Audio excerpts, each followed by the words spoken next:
All right.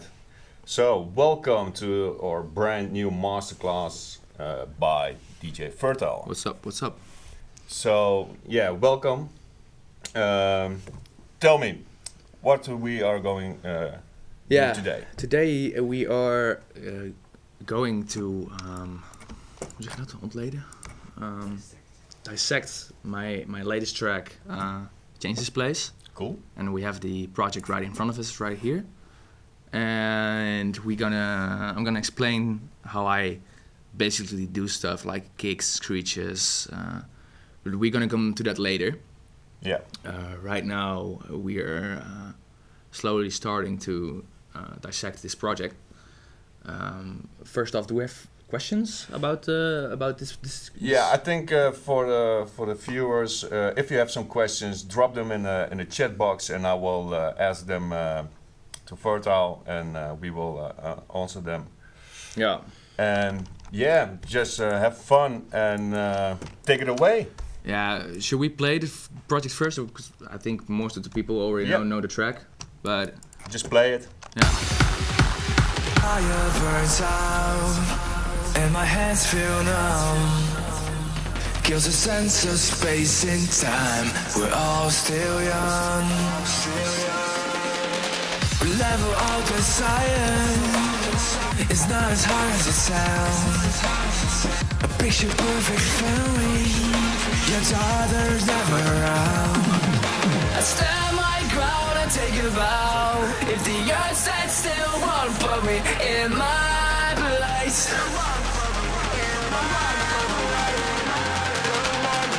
I stand my ground and take a bow. If the earth stands still, won't put me in my place. Picture change, we'll change this face, we'll change this price.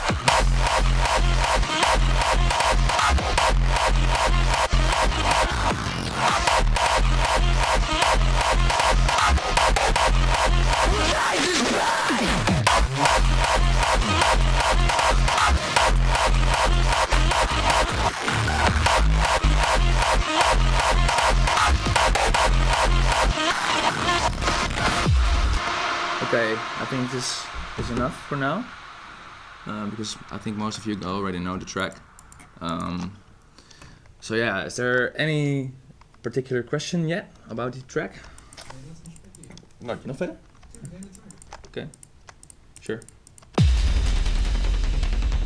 When the water runs dry and I see your face, your burns covered in smirk. I once saw was so out of place. I miss the smell of smoke. I cover up my ears to only hear my breathing. I wanna hear my breathing.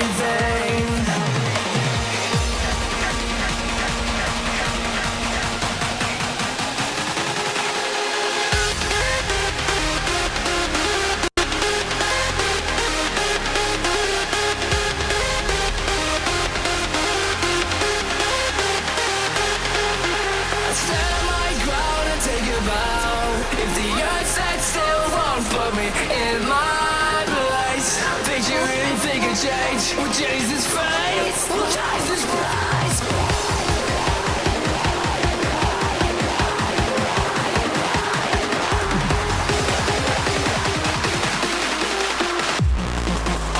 change this price.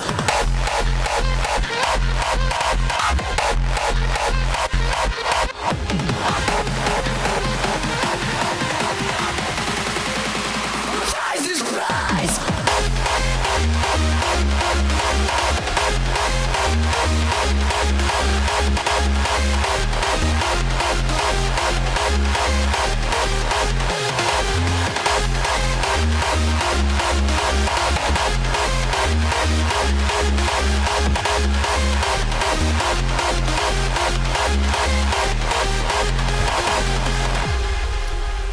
Alrighty. So first, let's start off with some pads in the first beginning of this track. I bounced them out. Oh no, I thought I bounced them out. Feels a sense of space and time. We're all There's nothing too fancy actually. Just some for the bass and stuff. Just some Sylenth, really basic stuff. Some patterns that I actually modulated the cutoff, as you can see, with some. I don't know. I didn't use the arpeggiator right here. So I just placed some random 16 notes and modulated the cutoff, and it gives this choppy sound, which I liked. Some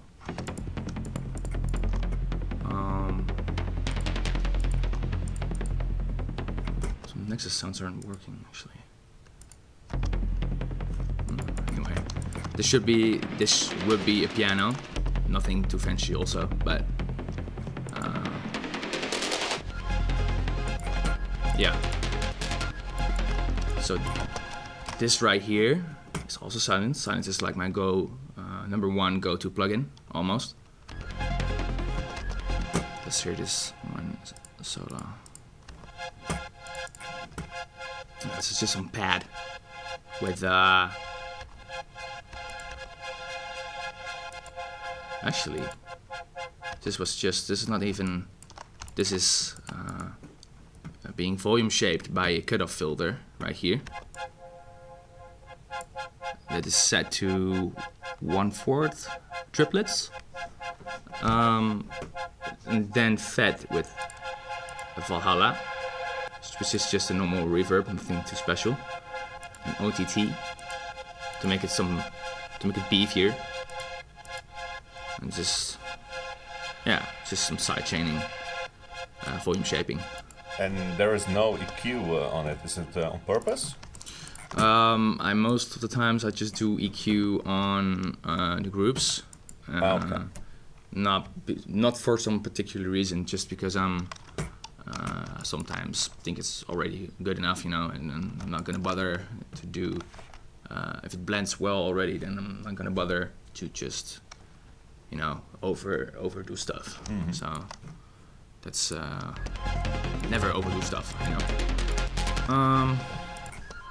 Yeah, this project is pretty old, so I'm not sure what I did right here for all those things.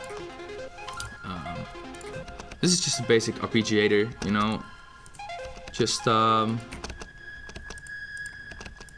yeah, this thing is really awesome. This is a built-in plugin for Ableton, MIDI plugin actually, called arpeggiator, which triggers. No, I set it up here for down up, which, you know, it means goes from down to up, and it takes the notes which you put in here and automatically, with the rate you set and the gate, it automatically does an arpeggiator, which you don't have to draw it in all the time, which is a huge time saver for me. It's also just really some Valhalla and stuff, and yeah, just some some elements to fill up the melodic space. So this all goes into a group, which I never actually name stuff, so I just do it right now. You recognize that? Yeah, man. Yeah? I just know in my head what it is. So, Yeah, exactly. But so this is the actual main group chain, which has a compressor on it, which side chains. I think it's the kick, yeah, which we're gonna look into in a minute. Which this actually triggers to go down on the kick. Right here, this is a rack, which I took a few years ago from some pack, and I always use it. It's pretty fun. It's like automatic. It's like what do you call this plugin again? Like Endless Life or something?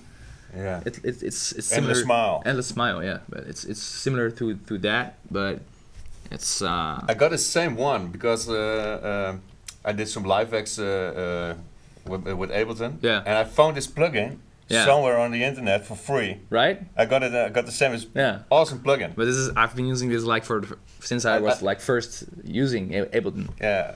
Like It's from the badge. I don't know. I'm not sure where it's from. It's the guy was still emailing me, but really? yeah. Yeah, as you can see, it has some,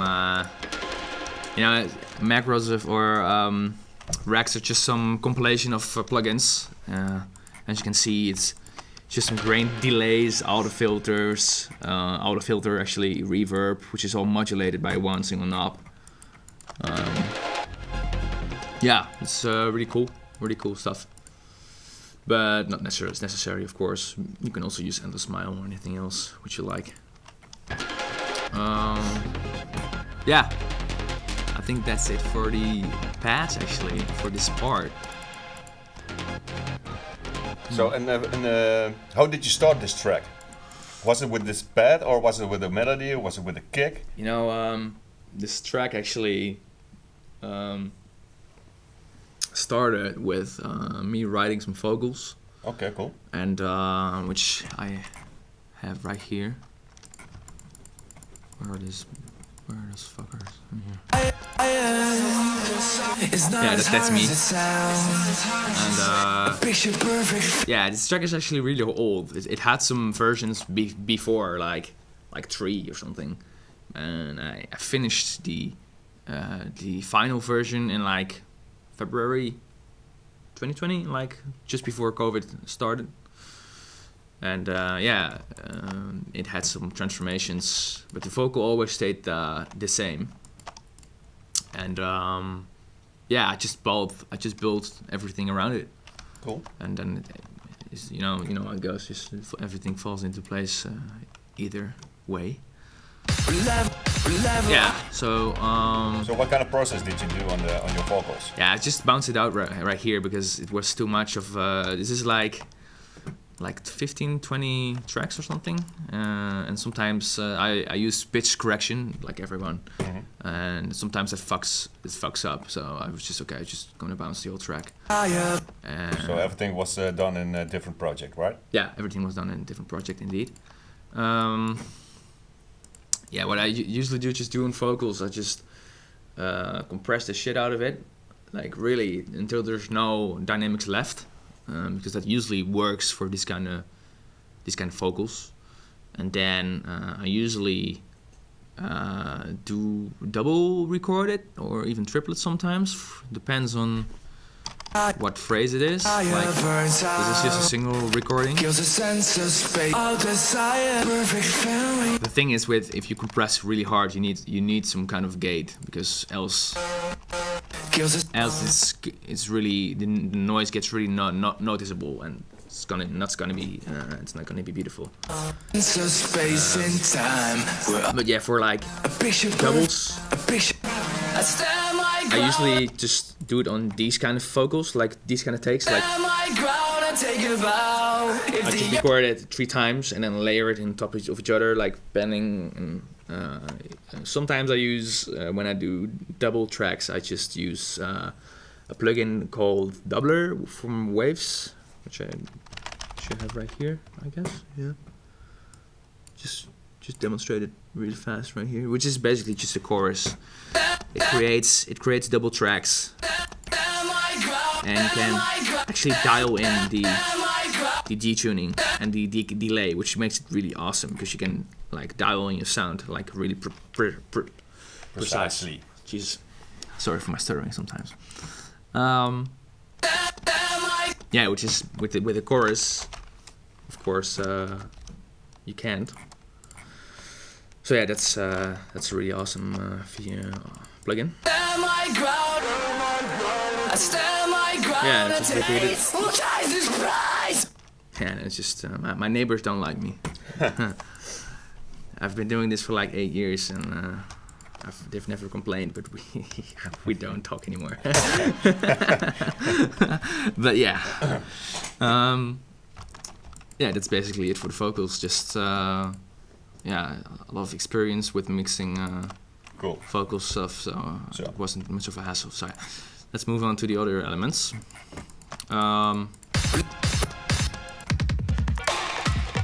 Yeah, this is the drums. So I'm gonna name right here because it's gonna be more. Yeah. I always do random stuff for drums. Just what I did here, I normally do it on other projects, but in other ways, you know. But I can't tell you why I did this right here because it's, you know, it's just when you're in a certain vibe, you just do stuff and then you always do it different, but in the same kind of way. But right here was just yeah,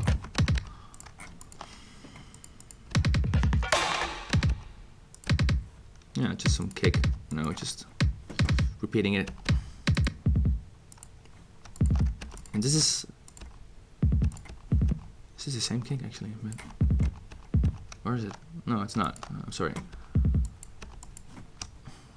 Just some accent to give it some flow, you know. This one is EQ'd really heavily, and then this goes into a bus in the drum group with some with a plugin on it, drum bus, which is stock with Ableton, which is like a saturator kind of. Yeah, it makes the drums sound really beefy at times. Sometimes it doesn't work, but yeah, it worked pretty good for this project. So I have another group right here. It's just some really basic for hollow rooms. And all samples, right? Yeah, it's all samples. Yeah. You know, you could spend time doing making the drums yourself, you know, or just creating your own drums. But you know, if it's just for creating a track, that's not the most time efficient thing to do most of the time.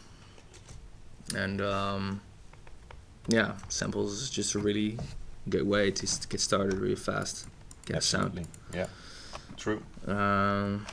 Yeah, most of the times I just use for drums. Most of the times I use just samples. I'm not gonna like drums. It's just for me. It's just some transients, you know.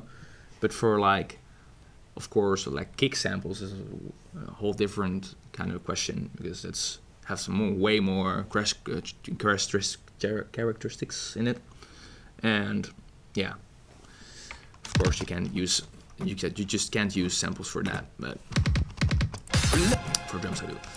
Okay, this is just basically how all my tracks are built. It's just yeah, it's just I always have an FX group, which I really basically use for like crashes and stuff, like crash transitions. I also all the time I use Cashmere stuff. Like it doesn't even matter really what you use. This is really just background noise. Can you show us what you have on this group? On the FX group. Yeah, on the FX group. Yeah. I almost always don't have anything on it, but I see right here I do. This is again the bass collapse easy washout, which is the same plugin as we showed before, which I only use here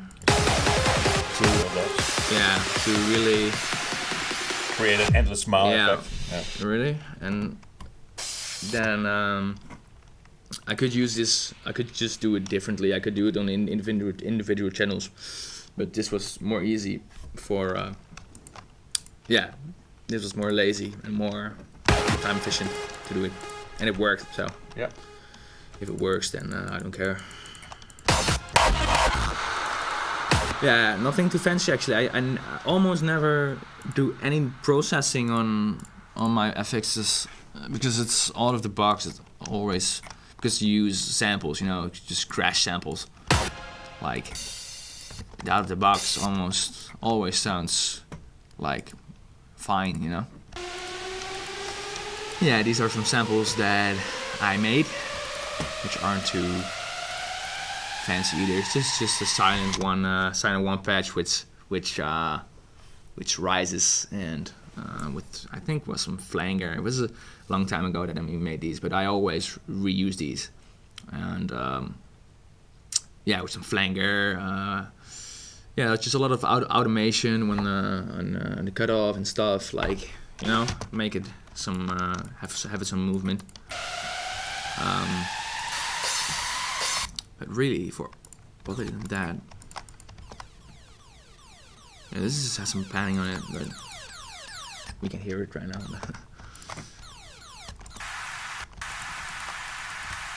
Yeah, nothing too fancy actually. This is just really for transitioning into different parts of the track. Yeah. Okay. What's this? It's another group track of builds. I sometimes do these. In let's just call it bullet drums. I sometimes do these in the FX group, but right here I apparently decided to do it in an other group, which, yeah, that's almost no. Yeah, I wish I could show you magic, but it's not. Oh, here's the. Oh yeah, this is the. Actually, the Screech sound. This is actually just a vocal. Wait. Let's not move ahead of where we are. I will show you that in a minute. Yeah, this is actually just a small layer of something I did in the project of previous version, which I let it in here because I thought, okay, why not? This is just, you know, some small fill-up space. But, you know, if you mute it, then yeah, no one would bother. But it was just a small fill-up, you know. Really wasn't necessary, but young kick. I always give my kicks like really disgusting names. No, not disgusting, but like really dumb names. Because I've run out of names. Because I make a lot of kicks. Yeah, and there's the drop. So yeah. Yeah, on the drop, just some crash and noise. Yeah, I almost always layer my drops with noise. If it's not in the kick already, but it really depends on your project. If your kick doesn't have too much noise or like space in it, then this could really fill up that gap. But you have to do it really subtle, you know. It's really, because if you do it way too hard, it will get too noticeable really fast. But this is not really subtle. But in the end, it all builds up, you know.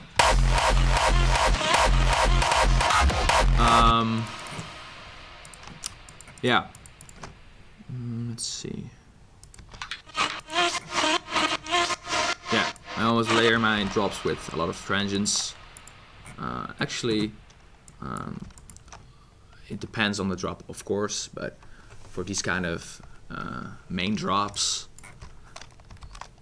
I almost always layer my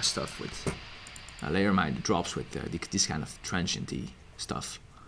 Which these loops, when I'm bored, I make these,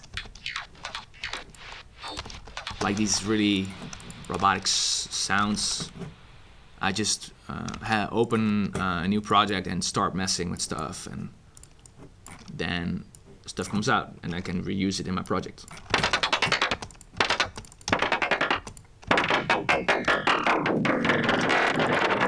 You know?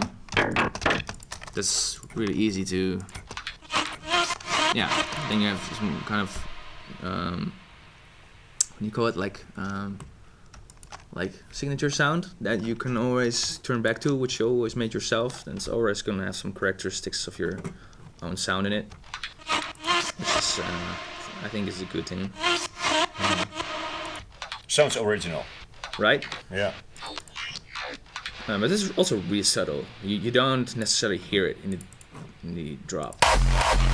But you know. But at the end. Yeah, in the end, it's. Without it, it's empty.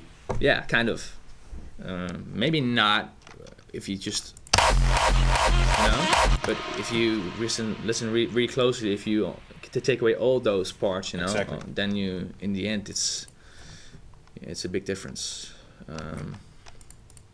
For this, I was just messing with some stuff, and I was like, okay, this sounds pretty cool. Let's just see how this sounds without anything on it, because I don't know anymore. This is actually an Apex vocal. I really don't care.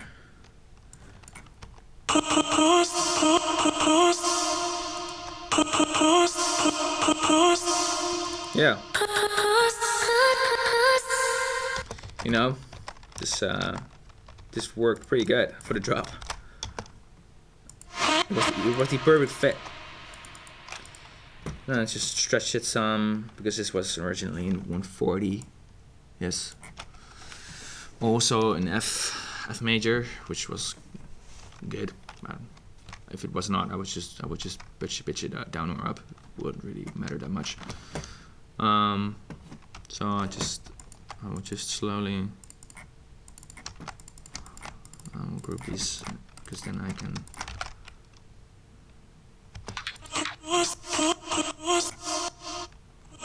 Oh, is there some sort of reverb on here?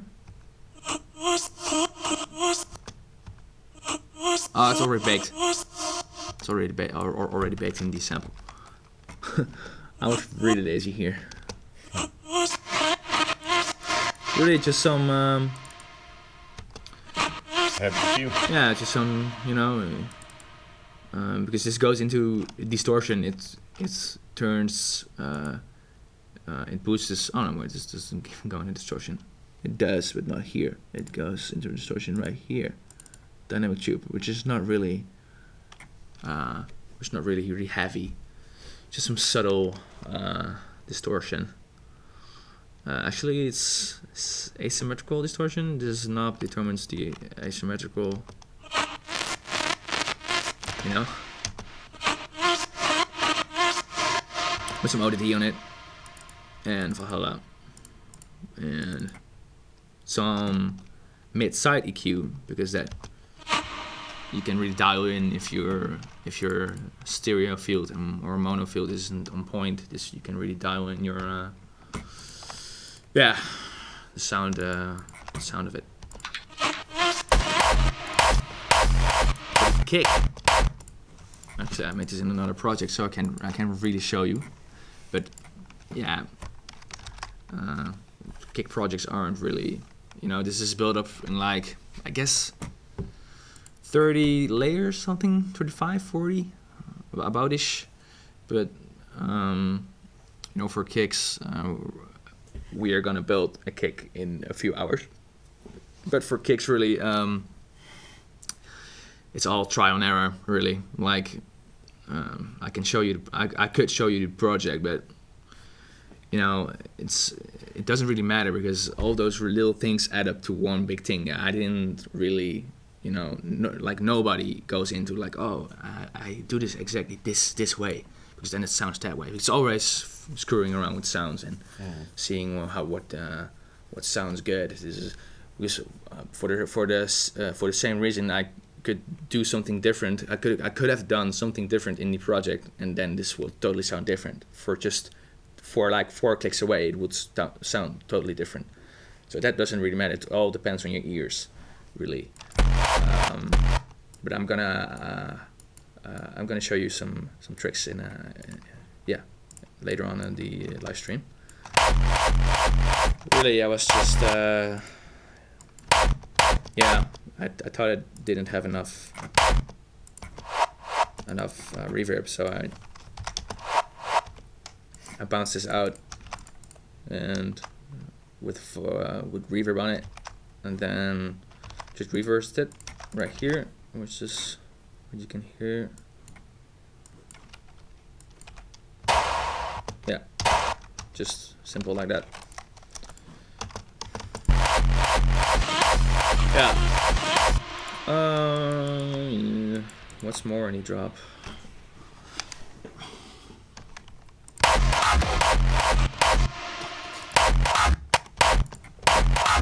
Yeah, just some pitching. Really depends on what you like. Sometimes I use texture, the texture algorithm. Sometimes I use Complex Pro. How do you call these in Cubase? Like the texture is like granular. Transpose. Yeah, but like different algorithms. Like, do you have those in Cubase? Yeah, with a pitch shift you can choose. But this is like granular. Like texture is like granular. You know, you can hear it phasing. And with Complex, it's more elastic. But you always use the pitch from Ableton? Yeah, but almost all the time. Okay. So you never use like a nimble kick or that kind of plugins? No, I never used a nimble kick. It can be handy for some people, I guess, but yeah, in Ableton you can just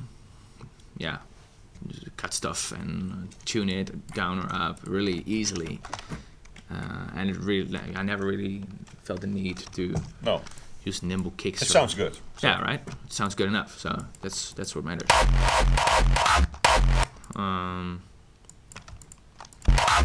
Yeah, pretty basic stuff. Just some fills, you know.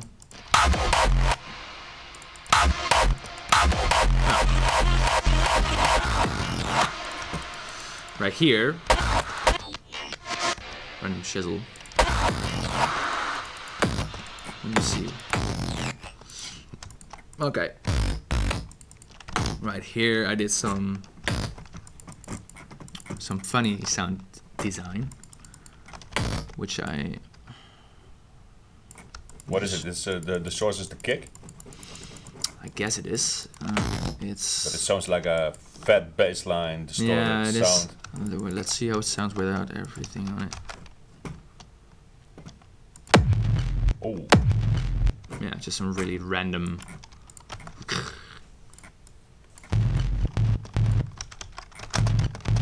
Yeah, I just took those and I was just like, yeah, and then just screw around with some distortion, bit reduction, of course, just flanger delays. Yeah, don't be afraid. You know, just messing around to fill up the gaps. But yes, okay, some volume automation here, just to make it more fitting with the rest of the transients. You can hear ducking right here. Yeah, most of the time it's just paste around stuff that are already made in the project to make it fill up. Nowhere here I did some. Yeah, okay. Some kind of sweeping reverb, but not really sweeping because I didn't use actually volume, but just lazily just put down the clip automation. Yeah, okay. Okay, we have a question from Thomas. Yep. Just wondering, any reason you are using a VST for OTT and not build in one from Ableton? There's no reason actually. I just. Because you're using OTT a lot, right? I'm seeing it. OTT is actually like a preset in Ableton. Yeah. That's what the plugin is based on. It's actually it's of course it's a multi-band compressor, but yeah, it became a meme like because over the top it means over the top, but there's no reason particularly for me using the Xperia 1 or the. I guess it grew on me more than the actual stock one. It sounded, yeah, I don't know. Really, I just always use the Xperia 1. For some reasons, I use the multiband one, but not really for OTT purposes. Just for sidechain, multiband sidechaining stuff, like on a bass or something, or kick in the bass or vocals to make it more fitting. But I rarely do that.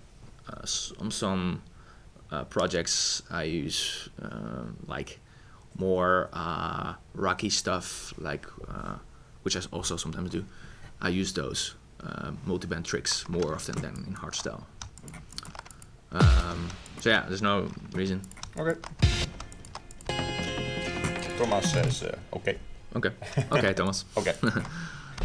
Water runs dry. Yeah. So there's some variation here. I recorded some guitar. This is my. You play by yourself? Yeah.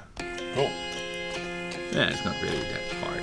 It's just a cling, Well, cling, cling. For those who can play guitar, it's hard. Yeah, it's true. It's true. But I mean, it's nothing really complex, you know. No, Just of course. But still, it's really nice to hear that you are recorded your vocals by yourself, you write it by yourself, and also guitar parts you did it by yourself. Yeah, so, crazy, right? man. Water Yeah. runs dry, and I see your face. Yeah. This is some amps on it. I think this is for all the people that play guitar. I think there was my Schecter, which I also used in.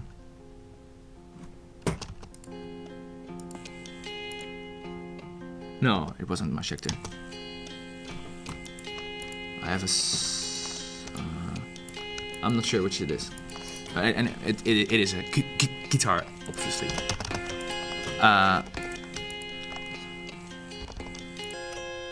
I think I pitched this up, but I bounced it. So this is actually a bounce from this, which I just pitched up to fill up more high-end information. Yeah, really some volume automation right here, just to make space for other elements and stuff. Yeah, nothing magical right here. The drums Just again. a question from my side. I'm really curious. Do you have some stuff on your master channel? Because No. we didn't see it yet. Oh yeah, I don't have anything on master. Just this, which is only on right here, because there was too much low end here. So I was like, okay, let's just do it the lazy way. When the water runs dry. You don't have to dial in all your stuff in the project, because you just want less bass here, you know. You want all the bass to be here, and everything that's on here, you just Maybe even cut off. met een muis even laten zien. Als je zo doet, zien ze mensen uit. You know? No, I was just wondering if you have some stuff on your master channel. It's only a G-clip. Yeah, some people are really believing in mastering and really, you know, pumping it up with stuff, and but I don't believe in that. I just fix everything in my mix, and When it sounds right, right? yeah, right.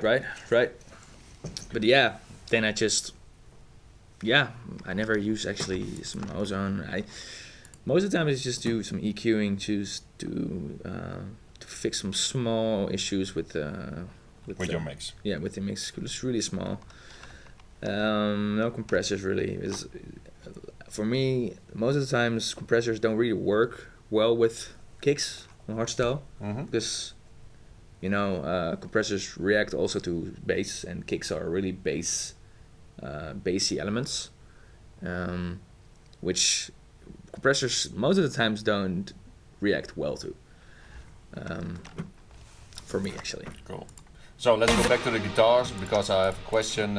Two separate pent guitars layers, Yeah. left and right. Yeah. Let me see. Let me open the part again. Yeah, these are double tracked actually. I think. Yeah, these are double tracked. And this layer, which is just really lazy, transposed. Yeah, 12 up. Yeah. Yeah, there we go. This part. It's a really small blow up again.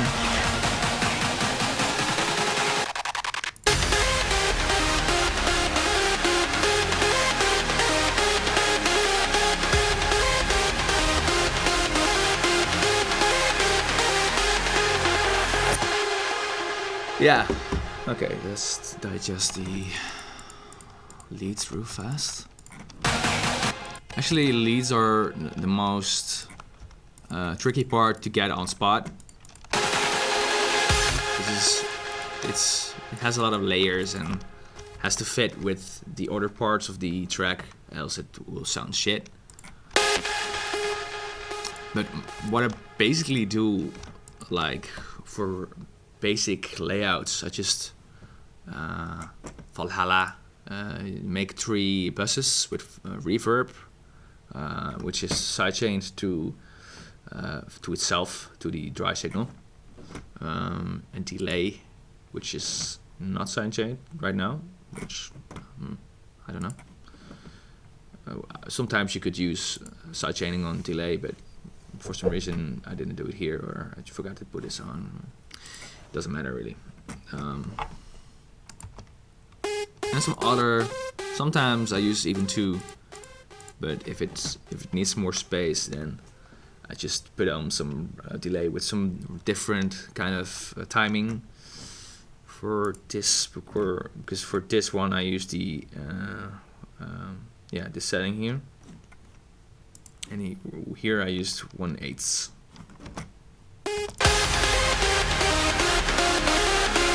You know, so that's it for the buses.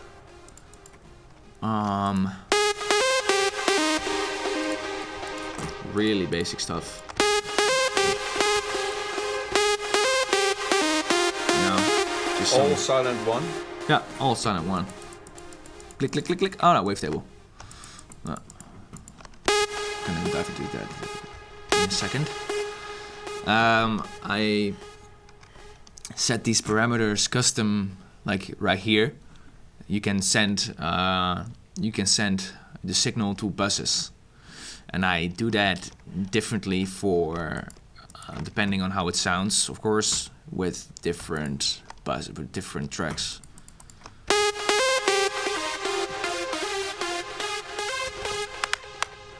That's really small talk.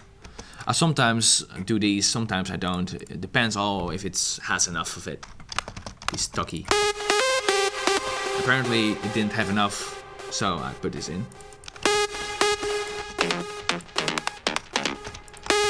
Yeah, some people say this is like the Vertile signature thingy. This is which is just basically Sylenth.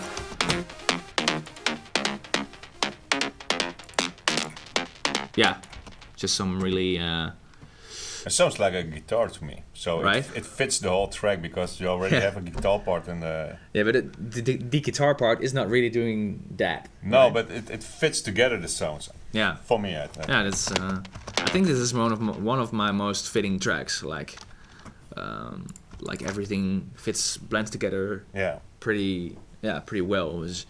It went really organic. Exactly. Like even us producers, we all struggle to do this, you know, to do the same thing again, and then even better. We always try to improve ourselves, of course, but for people that have been producing for like 15-20 years, it's always a struggle, you know. It's always fighting with elements, always. So it's a struggle, man.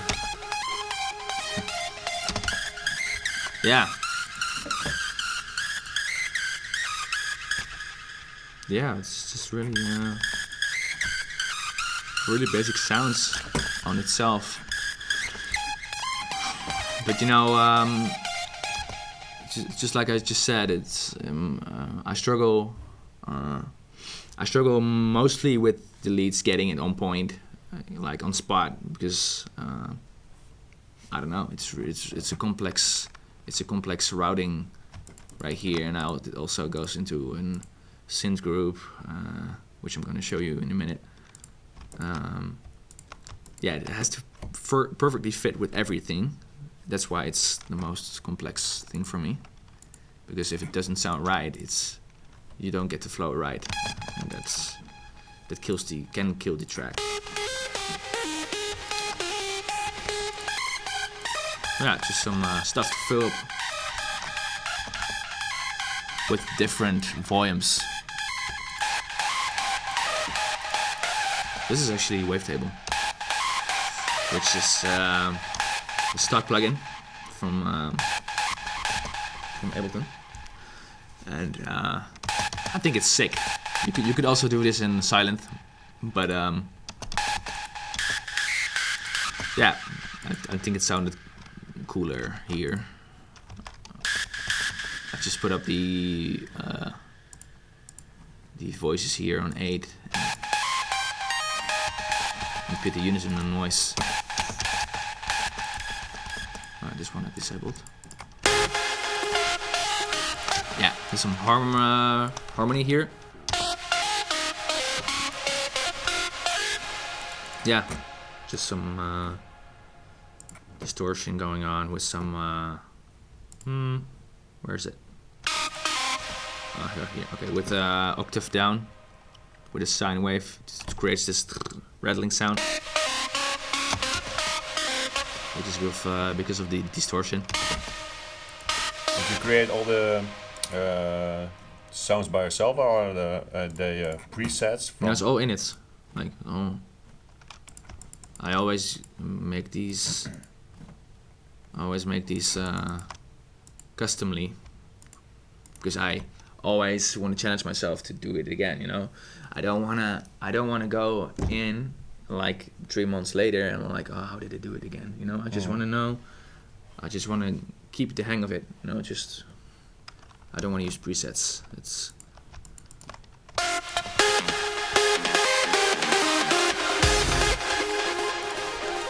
I bounced these out.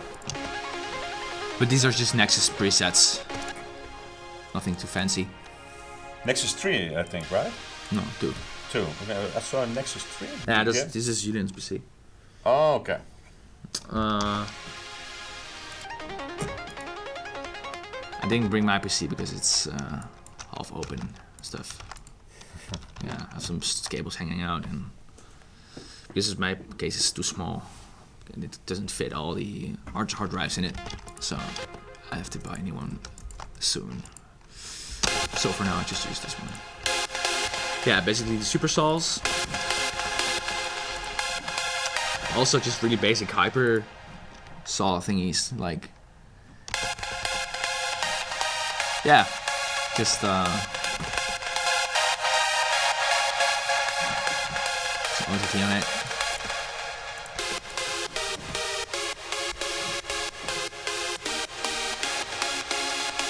Yeah, OTT most of the time just really helps bring out the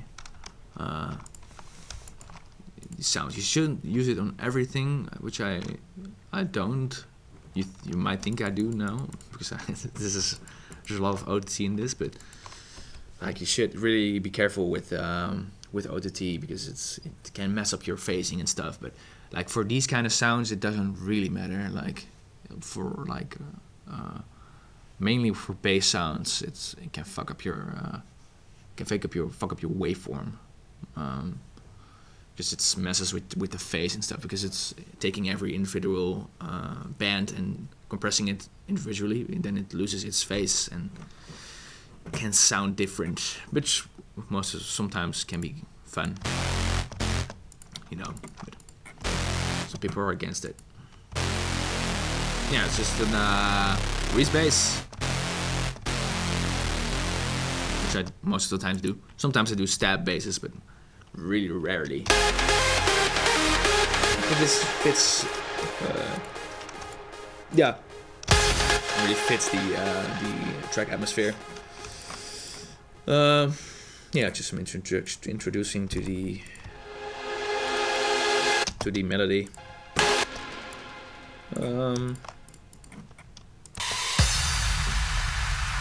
Yeah, just a Deep Impact, which I made like 4 years ago. I still use it because I don't know, it sounds good. Yeah.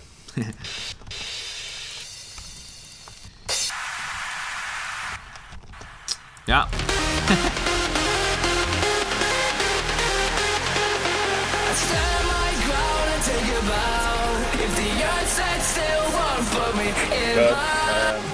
The melody goes into a filter, and because you have so much layers. Here, yeah, right here, right?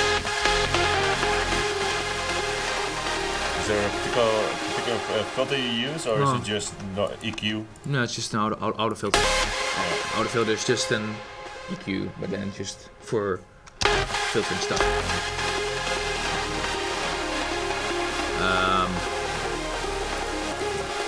I didn't use it on the main bus. Oh, I actually put on ODT on here. I didn't know that. Okay. I use a lot of ODT. Oh my god. Auto filter on the actual lead group. And on the saws one. And I also could have done it on the buses for the reverb and delay, but I didn't do it for some reason. It already sounded good, so I was like, okay. White butter. Most of the time I just tweak stuff that, Exactly. Because making music, for me, it has no rules, you know? And you do some stuff and you forget about stuff, but if it sounds right, it sounds right, and yeah. Doesn't matter. Exactly. Sometimes I'm a real perfectionist and stuff, like in sound design and stuff for kicks, but like this, if it sort of falls into place right, then it's if it vibes good enough, then I'm like, okay, Exactly. why should you bother putting in another 40 hours? Because then you just fuck up stuff, or overthink stuff.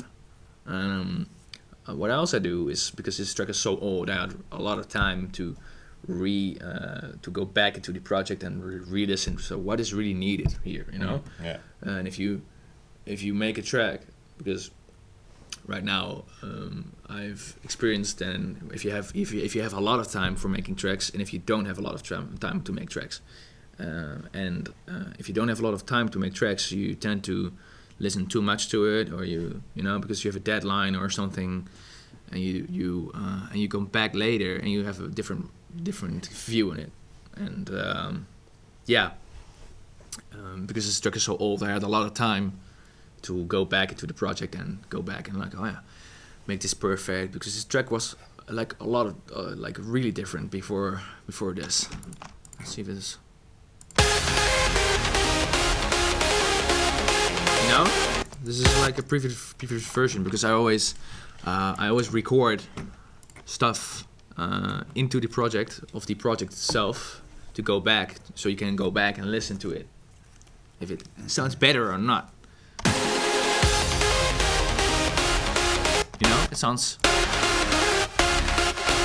like right here. I didn't spend a lot of time making the sounds and making it fit really glued together, but then here I spent like 10 more hours making everything fit together, and you can hear it. Because for me it sounds like a lot of different, a hell lot of different.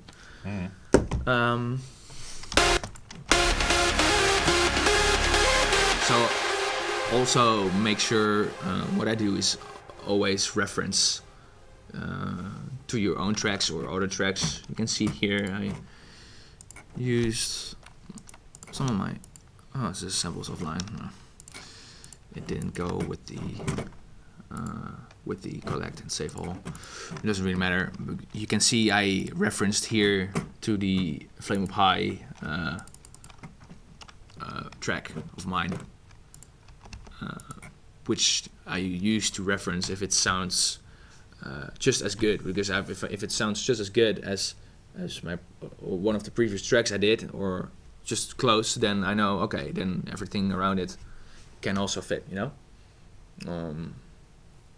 Yeah, because you tend to get like blind if you listen like to a track for like more than 4, 3, even like 1 hour, then you get really blind for stuff. Like, Yeah. You know, if you listen, like it happens a lot. Like you have to like really take pauses every time. So yeah, that's kind of it for the leads. It's really making small decisions on every single time.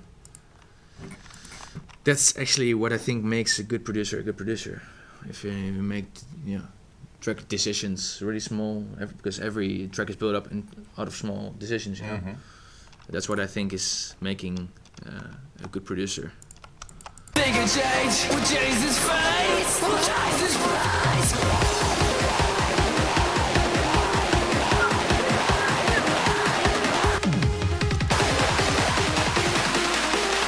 You know, just pasting around some elements that I already have built. Yeah, but I hear the build up with your own voice. It's like it's going different. Yeah. Can you show us? It's already processed. But I can tell you, this is just really. These tracks were. Think you really think a change? These tracks were just the main bass again. Think you really And then I just took this. And then I just copied this over to another.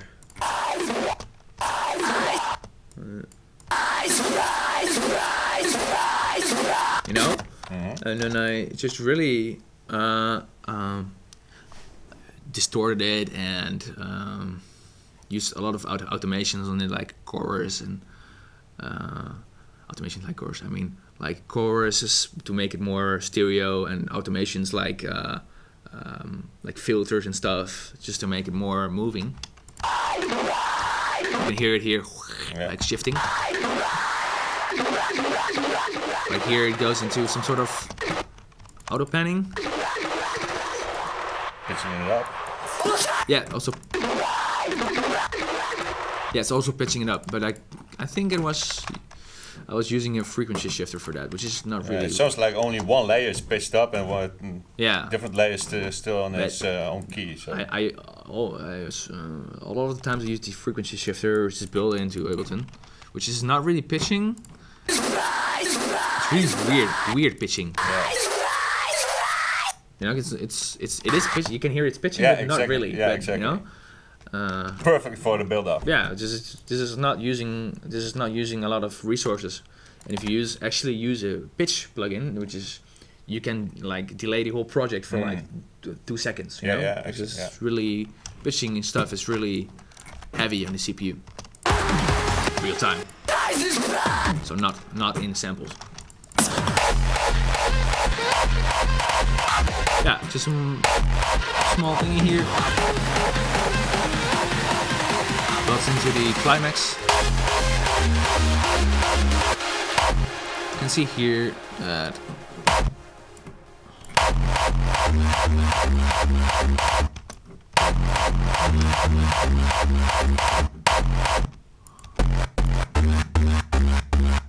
yeah.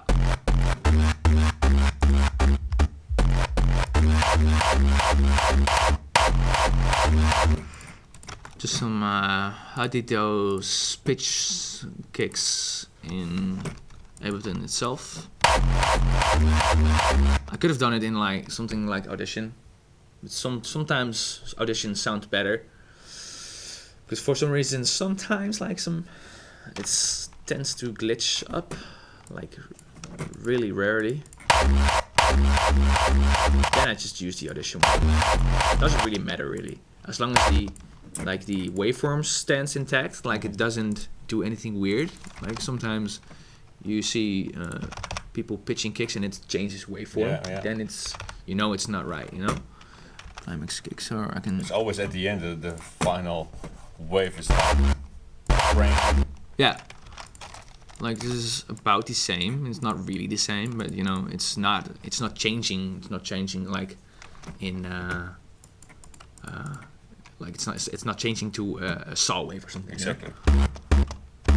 Because then it fucks up. Because I'm boosting some mid frequencies here. So then it's at least I'm changing some frequencies. So then it's slightly changes here, but that's not because of the pitch, you know. Yeah. And for this, I only use G-clip for this. You can see it's heavily clipping. But this is like hardstyle is like clip music, so yeah, it fits pretty well. No. You know, it's all about the bass. It's all about the bass, Jesus. And it is all about the bass, because if it's too loud, this would not work. I can show you. You know, if the bass is too loud, yeah, it destroys everything. This is if you have the bass perfectly fitted in your mix, then everything should work without any limiters or because I saw you using like some limiters, but then really like hard, because it's not really, it's almost clipping, like it's not really limiting stuff. Yeah, exactly. The normal limiters are just, you know, reacting to sound and bouncing it, you know, on the release time. Yeah. But that doesn't really work because, you know, just like I told you before, it's not really working with hardstyle sounds. So I have a question from Sound of Noise, and he said, I put this song on Ableton, and I saw that the last drop is around -1 RMS loud. So how can you get that loud, keeping it sound good? Yeah, that's pure luck. Or yeah, it's no, you know, Vertile magic. Vertile magic. Yeah, but yeah, like it's not really that loud. You know, I can name you some tracks that are louder than these and also sound good. Like Randy's stuff is also like really loud, like low mids and stuff. But -1 is. I think it's not. loud. I think it's not -1. What you don't know how loud were the tracks when we measured those? Like you used to say it all the time. Like hoe hard waren die platen ook weer toen jij ze altijd in zo'n analyzer gooide? Jij zei altijd min nog wat RMS of zo? -1 of zo? -2? -3? Nee, is echt super hard. Ja, maar dat is echt. Volgens mij is dat niet. Volgens mij zijn die platen niet zo hard, hoor. Maar min. Dat is echt te hard. Die plaats -8. Ja, echt zo. Maar volgens mij waren mijn platen gewoon rond de -3 of zo. Yeah. Like, I think it's not -1 actually. I think it's like a bit lower, but Die klopt wel wat hij zegt. Ja? Dat is toch een loeihard, ja. Really? But is it? G-clip. Die G-clip is jouw magic. Yeah, it's also it's not magic. Let's say G-clip is not magic, of course, but as just like I said, you can pull everything really loud if the bass is just adjusted well, you know. Just like I showed you here. But I think also 99% of your loudness came from the whole mix you did. Yeah. So Yeah. it's all about automating stuff, auto pen. It's all about the right frequencies. Exactly. You know, EQing. It's all about the mix. It's all about the small details in the mix. Exactly, and the last few percent of the track is on the master is with the clip, like which you 1%, like it's maybe 1%, but still it's doing something. it's doing something, yeah. But yeah, Like that's basically how you get a loud mix, is get your get a loud master, get your mix on point. You know? and what you say, the begin producers, if you put too much low in your bass, it can destroy the whole mix. So it's to find that, you know, without low bass, it's sweet spot. Yeah, it's to find that sweet spot right in your mix. Yeah, man, it's training your ears and working hours and hours on your projects and stuff. But just like anything, you exactly, need to be good at it. Yeah. But the new guys, I want to try to put a lot of low frequency, so it bangs a lot, you know. But that's why you cannot get that louder mix, because if you put some other stuff under your way too much loud kick, it's like destroying stuff. You know? Yeah, because if you like, this could be the same. If you How did you find the perfect volume for your kick? that's just really messing, you know. That's just really. You can you find it. You don't find it on purpose. You just keep messing with it, and you know, because the kicks here are like mastered already. So you know they they fit perfectly in the track, which is mixed decently. Yeah. If you don't have this, and there's some this is all straight. This is all there's no dynamics in this. And if you have a kick that's like maybe this or something, I can demonstrate it.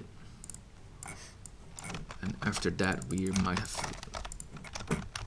might go for a little pause, maybe. Cool. Do you just one question? Do you use some analyzers? No, I barely use those. Like, this is way too extreme. But you know what I mean. If this, I see some people like having kicks like these, you know, or like something like this, and you know that if you have a kick like this, you know there's something wrong. You know, if this It's missing something. Yeah, you know, if this is not going to translate well to a mix, because it has too much dynamics. It can go well, but then your mix need to be adjusted to it. I have this fades on, I see. But yeah, it's really about training your ears. That's like the number one thing that you need to have experience for creating loud mixes and stuff. And I can tell you, I've set like many hours on this stuff. You know, it's almost my life, and that's what creates what creates the experience. Just Cool. Sitting down and. Okay, so. But we're gonna I'm gonna show you some tricks how you can get better in the upcoming hours, of course. Yeah. So are there any stuff in this track you want to show us? Otherwise, we go into a small break, and after the break, we're gonna build a new kick from scratch. Yeah. So are there still elements in this track that you want to show? Do you think I've missed something? I don't know. I think There's not too much in this track, actually. It's only 145 tracks. It's just not much. Most of my tracks are like 230 or something. It's ridiculous. Yeah, but a lot of chains already bounced up. So in no, total, not really. with the these, vocals, with the vocals, yeah, of course, that kind of stuff. But I also do this all the time, you know. Yeah, so yeah. then all the tracks also are this much tracks. But well, I think we covered almost everything. Yeah, this is not really. Just some small tracks here. Yeah, I only hear before one drop. There's like a drum and bass sound. Is it the same? Yeah, I think so. Yeah. Sound that you already told. Like No, here. no, not this one. It was later somewhere. I really love it. Really?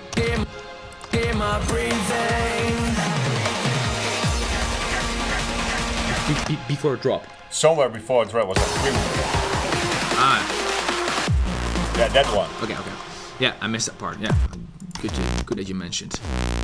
Love it. Great sound. Tell us. This is It's a wavetable. Really basic stuff. Again, just some just modulate this table of a wave shape of waves, basic shapes. With some, I didn't even distort this. What the hell? It already sounded good. Apparently.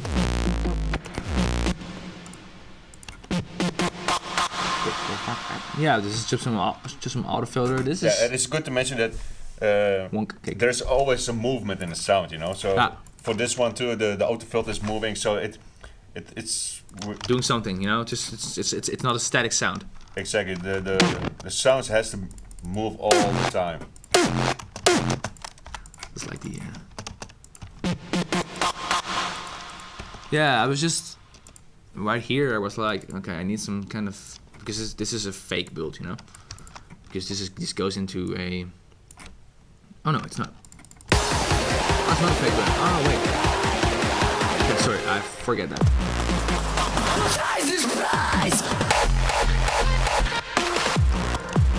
Yeah, it's just a really small break for everything, and some percussions. Some percussions. Some yeah, not really doing a lot of stuff here. Ja, het is gewoon een bit Redux heet dat volgens mij. Ja, it's a plugin called Redux. En some farts here. Yeah. Also created by yourself, right? Right from the source. Nice. Alright, cool. Yeah, I think that's it. Perfect. So we're gonna take a small break, a few Yeah. minutes, and after the break we're going to build some kicks, right? Yo. Alright. Alright. Welcome back. Yes. Welcome back. Welcome back. Welcome You welcome back. So, empty project. Yes, we opened a new project because right now, let me double check. We are going to make a kick From scratch. from scratch. Yes. Yes. So there's of course a million different ways to go about this. How do you normally make a kick from scratch? Because I've been told that you hate making kicks. I hate making kicks. Yeah, Yeah. it's a pain in the ass. But yeah, most of the I start with a drum zone kick, the 909, Yes. or a sample. But lately I'm using a Serum. Yes. As a As a bass or just as an just like a similar 909 kick, yeah. and yeah, destroy the hell of it. And yeah, recording layers, you know, and add some punches and reverb, that kind of stuff. So I'm really curious how you build it in Ableton. Yeah, there's just like I just said, there's a whole lot of different ways. So when do you start?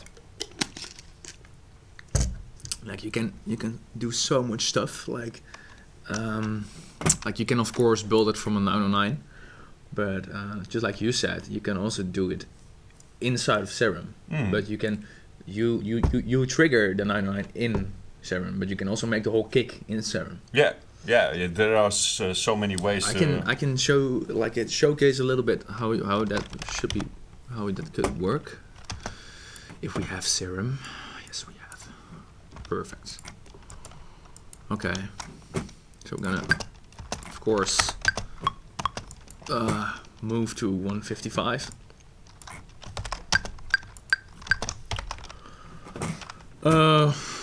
Yeah, most of the times kicks are like G.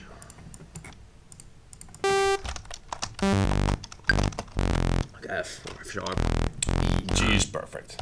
G's good. F is a little bit too low. Sometimes I don't hear F as often. At least not on festival speakers. The F is the absolute most hardest thing ever. Yeah. But in the studio, F is I don't hear F as often as. Yeah. And it's less energy for me. So Yeah. how higher you get is more energy, more drive, and Yeah, but everyone is doing it now. That's Yeah. basically. Okay. Yeah. What we can do is you can actually make a bass in Serum with just some layers, which I'm gonna show you right now. I'm gonna open a little bit of it, like a bit of. I need some really. I need some gritty ones. This is not my Serum. Yeah, something like this. No, I need more high end.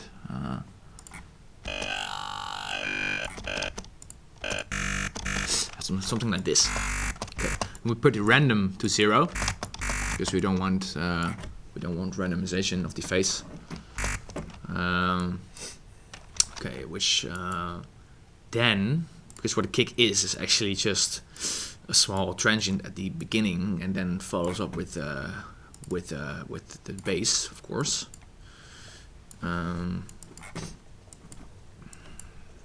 Actually, I found this method out myself. Okay, then we put on some distortion and put it full throttle. Okay, then because most of the times you do like peaks, you can do it right here.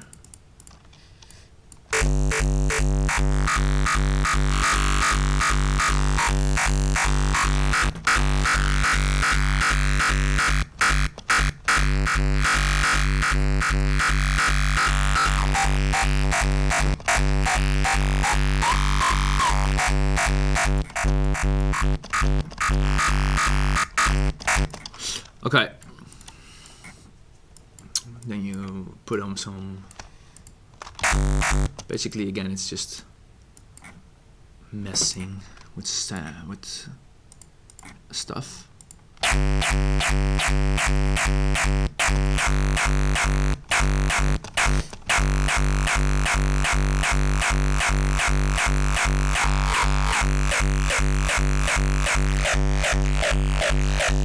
And you can hear it already starts to sound like a kick. Yeah, there's already like a punch. Finished. And it's done. Yeah. So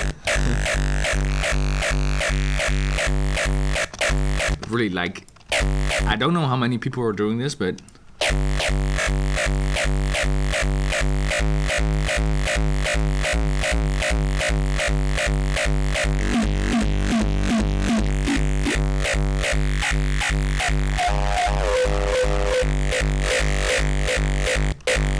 yeah.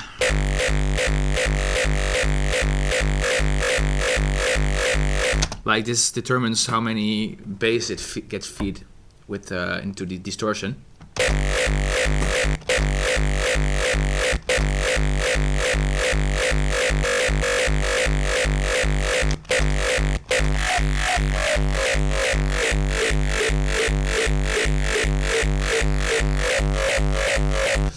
I'm not, by the way, hearing this on proper speakers, so I'm not really sure how it but I have an idea how it sounds in general. About sounds.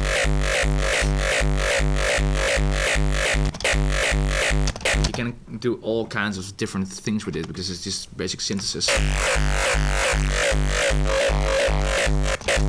And also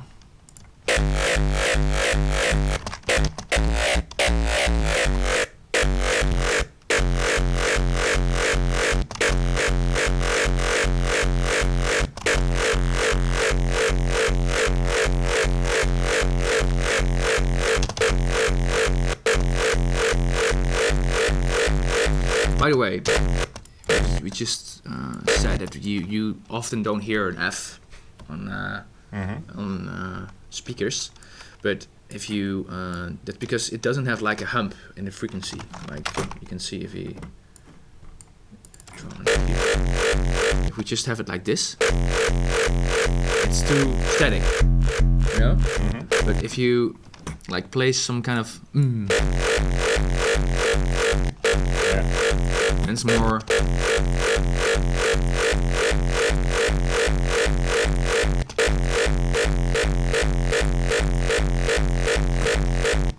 I love this. yeah. Why?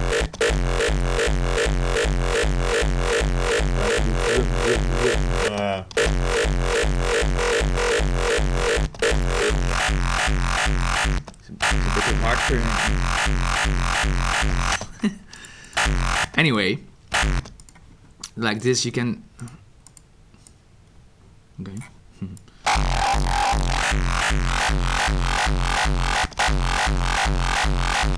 Yeah, this is just a method to go about building a kick, and yeah, crafting it. Of course, this is one of the there's so many ways. I haven't really heard anyone talking about this, so I was like, okay, maybe this is a cool one. And the more you mess with these like parameters, the more change you make. Sometimes for the better, sometimes for the worse.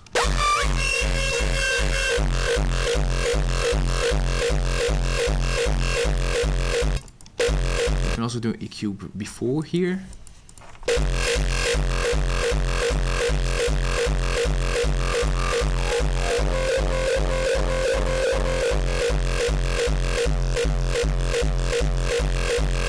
This is just really for the bass making though.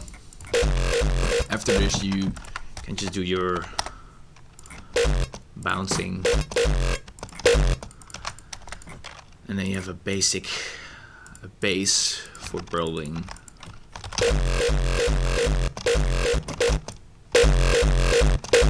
Oh, now it's clipping now.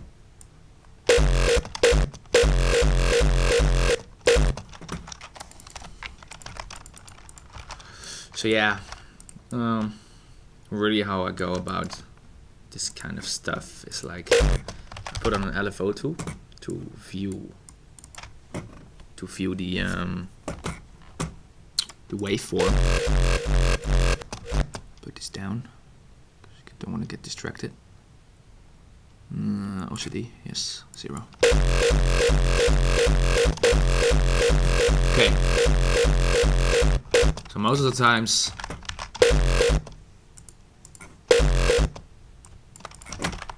just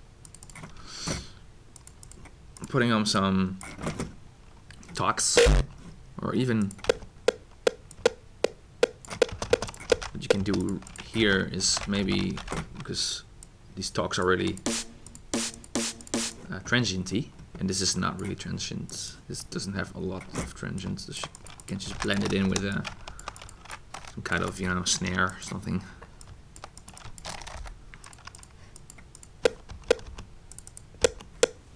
It has more higher frequencies in it.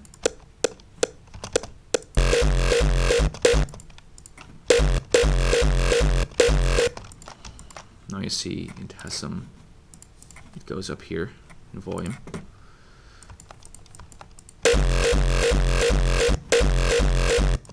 And we want this fully to 0. So I'm just going to put on the G clip so I know it's not going over 0 decibel after this. This is a bit too, what do you call it? It's a bit too grainy for me. See, there's a lot of high frequencies here. So what you can do about that is maybe automate it some.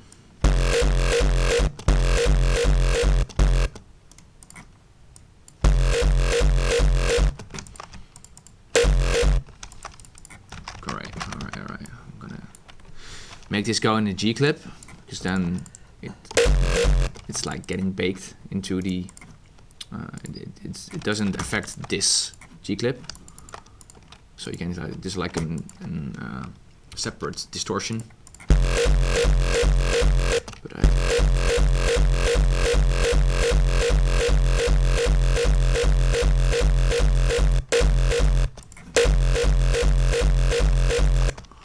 all right, just gonna put on a small LFO tool right here because I don't know if this is going to bleed into the.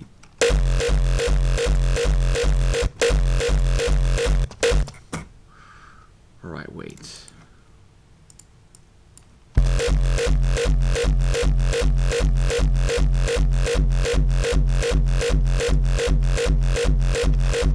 All right. Okay, now you can. Wait, let me put on some headphones.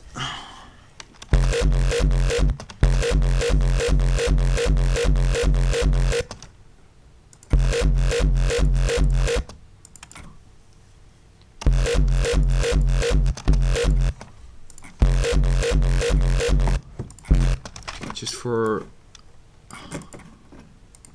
get rid of the low end right here.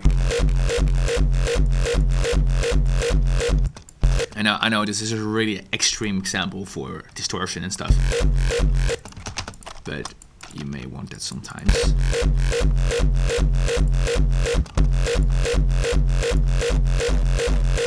Alright, get rid of this low end as well.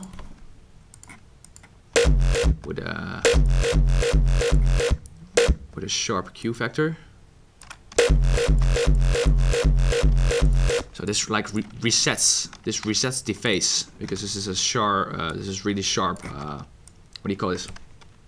The low cut? The what? yeah, like the a brick wall? yeah, like a brick like wall? the what do you call Pro it? Q? Yeah, no, the factor of this, like the. I don't know, I'm not sure of how that's called again. That doesn't really matter though.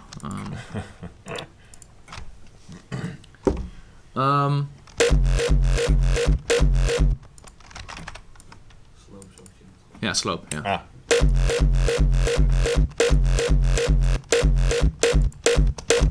I hear there's some. Ik hoor een beetje de compressie. Kan komen door de routing hier.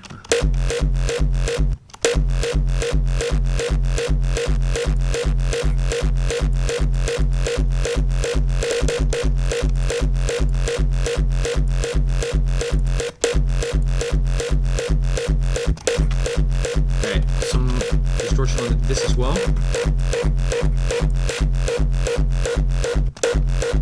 Okay, put it before the cue.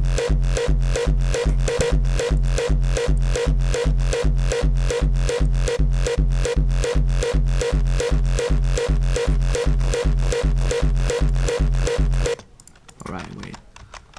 I'm gonna check.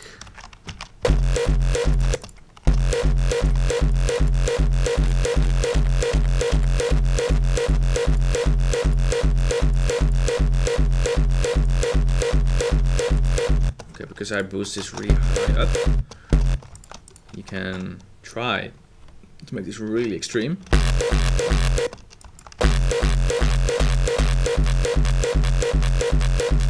Like a triplet. I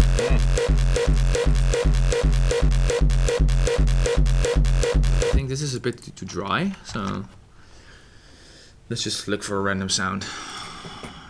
Okay, what do you think might fit well here? Like animal sound, dog? What do you want? I don't know. I just want to show you that there's no rules in Making kicks. auto production in general and making kicks, yeah.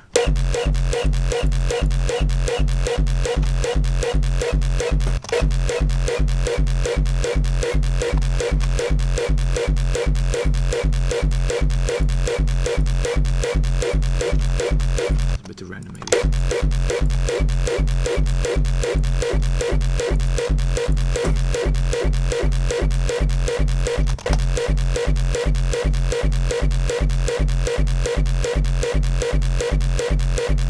So I'm not 100% sure how this sounds because I have a bleed from the speakers also.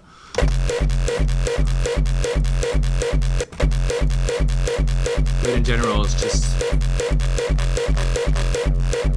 messing. This is like, I love this. He loves this. Only the animal part when you were you pitched it down, right? Yeah. Pitch it back up. Yeah. Yeah. More aggressive. Ah!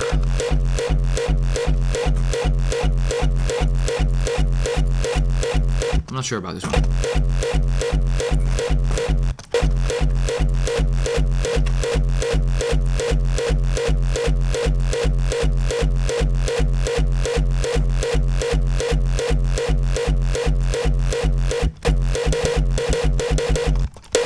Okay.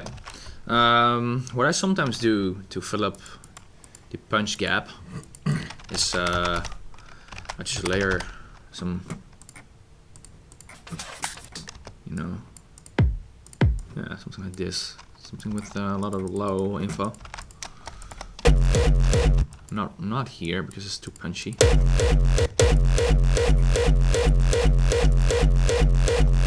Because live, if you drop a kick that's like this,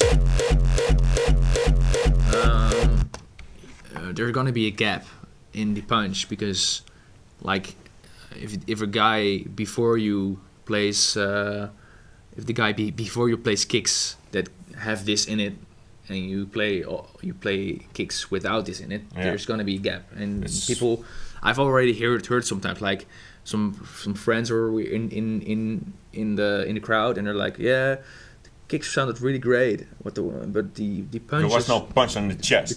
because everyone like what was it again, like Dreamfields or something, like because I was back to back with Diggers and Redone, Yeah. and they have a lot of like they layer a lot of like punches in those parts, Yeah. because it might not sound as clean in the studio, but live it definitely translates better than just the tail.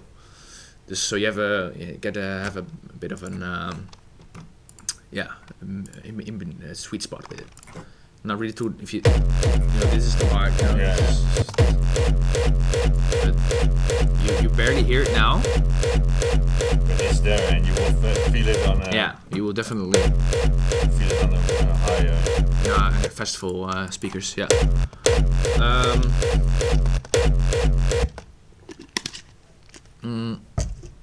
Yeah, this is like one method of making. This is really. It's quite shabby, quite messy. I normally put a lot more time into kicks, but this is like the base of how I would go about and build more layers into and mess with it. Yeah, because 1 hour ago you told us the kicks were like 30 layers. You know? Yeah. That's a lot of messing. Just how I just copied this one, and that's. Finding the sweet spot and and then making some other, because if I do this, for example, and I just do I don't know, just messing with. No idea what it is. Yeah. old school. Yeah, that doesn't really matter. Like.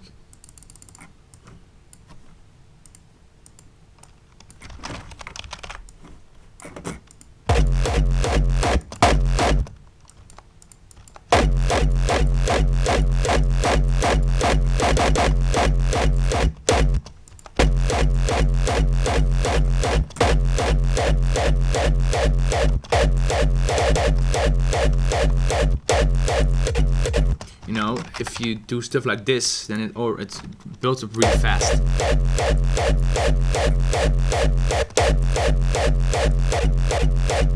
Like you just use one part for one layer for one part, and the other, then it builds up real fast. But I like the other one better. This was just for it. But you know that this might also fit if you.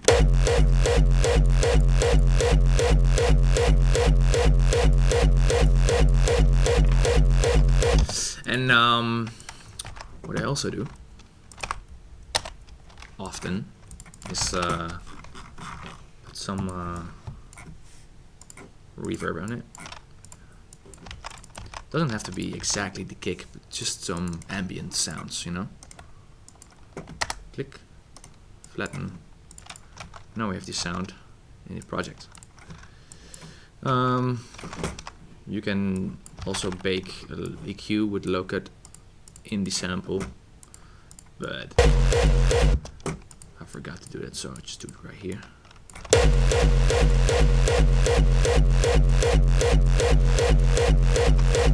You know, this creates more ambience in the sound.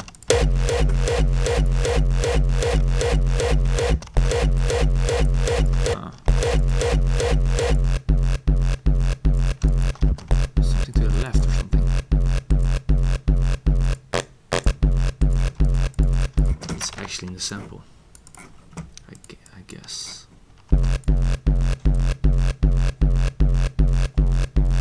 You don't hear this, right? No. Holy shit.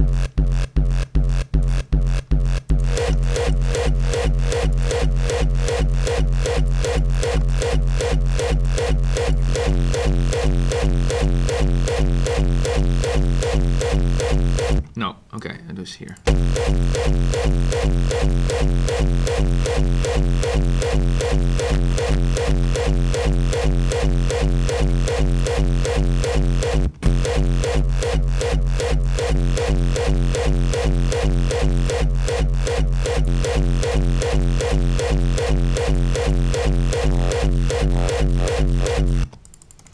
you know.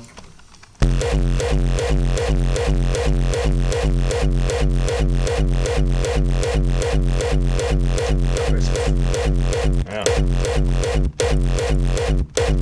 You know, I really like the kick making part because it gives you a lot of freedom to make stuff, you know, and mess with stuff and like maybe Cripsis doesn't like it as much because he yeah, it's like some people like more of the music stuff side of production, you know, and it's also cool, but I don't like the music part as much as you do. Yeah. Maybe I like the technical part more than the musical part. I both like them, but Yeah, some people like, say that but it's a bit to the left. Some people are saying. Yeah, but, because I hear a lot of people say that they don't like making kicks, like Anger Fistness and stuff. Wildstyle doesn't like making kicks either. Yeah, like a lot of people don't like it. Yeah. But yeah, that's yeah. I kind of get it, but it's a complex process. But So this is one way to make a kick. yeah, let's do your way now. Now, maybe some. How do you make edit kicks? You know, do you have like a magic trick for some edit kicks? You mean like a Yeah, like some. I don't know. FX kicks? Yeah, FX. Yeah, edit kicks. Yeah, FX kicks. Okay. No, not really. I don't have a certain way.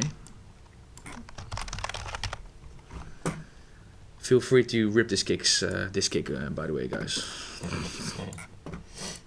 If that's how you roll. Just kidding. But yeah, just FX kicks are most of the times are just. Let's just loop this part or something. Like you would normally do like something like this or something.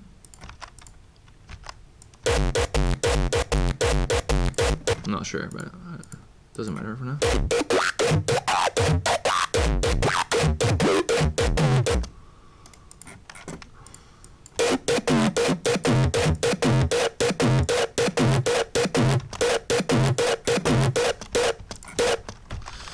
And then you can just, you know, maybe.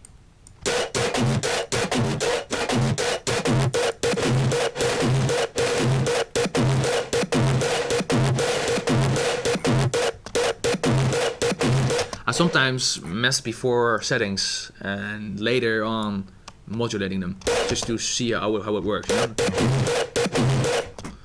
I'll just do it after the distortion.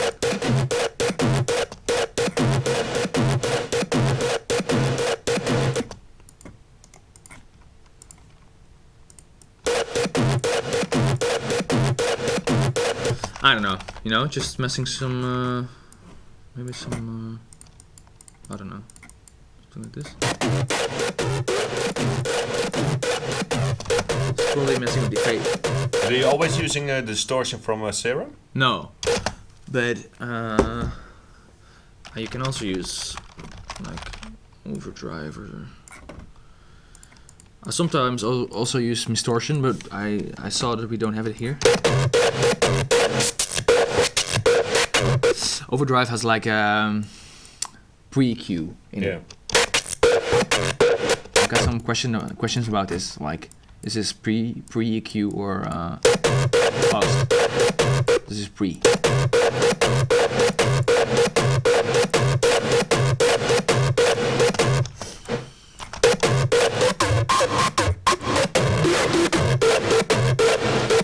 I think it sounds better with the Serum instead of.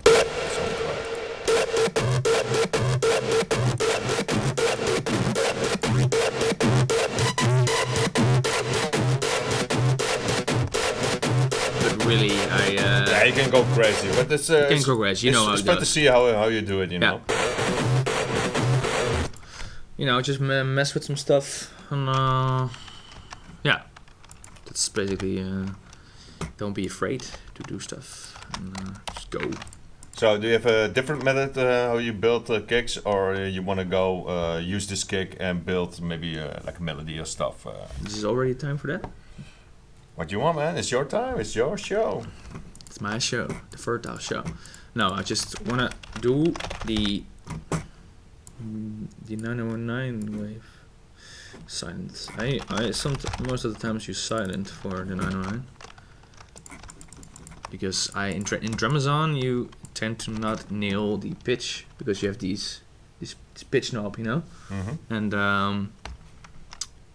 I find it really hard to exactly hit the F spot. I don't know how you do it, but just like in kick two. Yeah. So you have to mess with frequencies and stuff. But I just want to, you know, dial in. Like I want to F. I don't want to dial the frequency of F.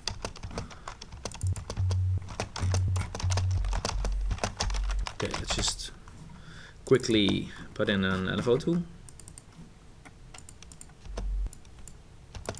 Boom. Put down the volume. Again, OCD, no, doesn't matter. Yeah, okay. Because in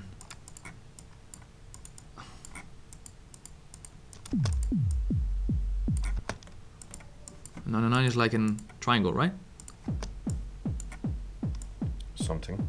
Or is it a sign? No, it's a triangle. No, I think it's a sign. Yeah?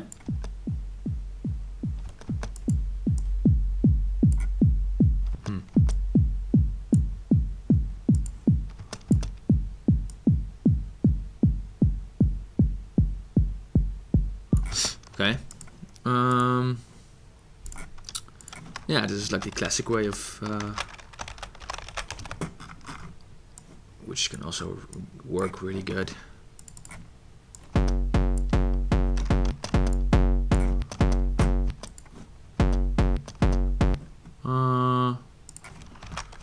Wait a second.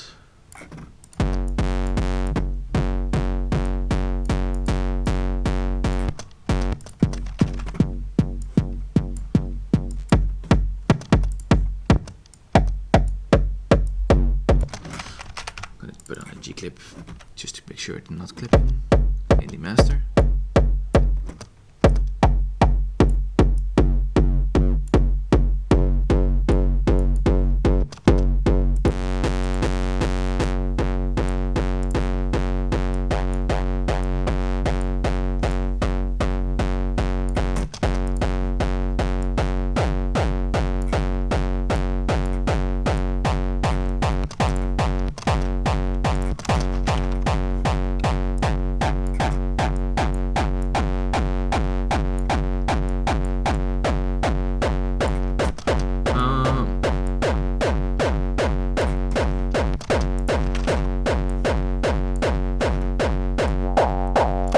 Also use this dynamic tube.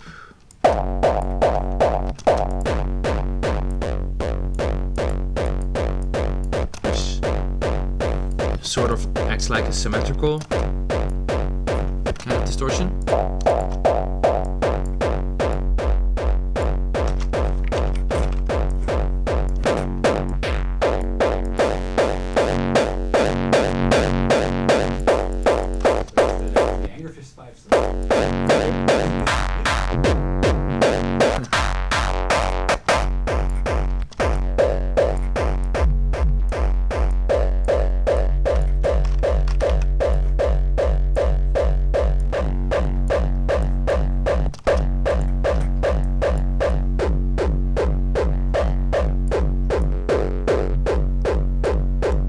Yeah, you can also use automation on the EQing.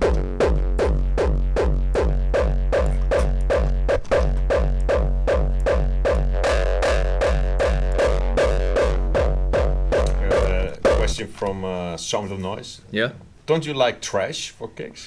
That's I've already I've gotten some questions about trash. But for me, trash is like too much. Like it has too much complexity, too much knobs, and tend to do stuff. You tend to fuck up stuff really fast. You know, it's too much. Yeah, I don't really like it. Just for some, you know, experimental kind of sounds that has a lot of distortion. But this is really, I really want to dial in, you know, distortion and sounds with minimalistic plugins and not an whole. Yeah.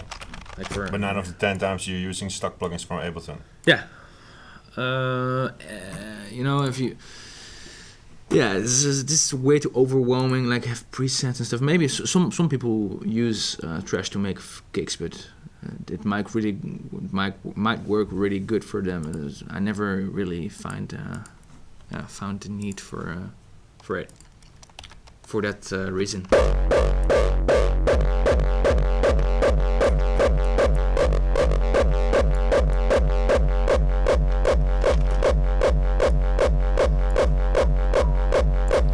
Filter bank. I don't have that. Oh.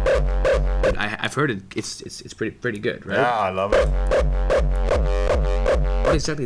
What exactly does it do? It destroys the hell of. Yeah. Yeah, it's you know the because I tried to make a cake also with Trash and also with filter bank, and with filter bank it's really more easier to get the sound that you want. Yeah. And Trash is for me more cleaner. Really? Yeah, but I used just the clip control settings, so I don't know. I love the character of the filter bank, and you can choose 2 filters and the distortions. You can choose a different preset, so it's really fun to work with.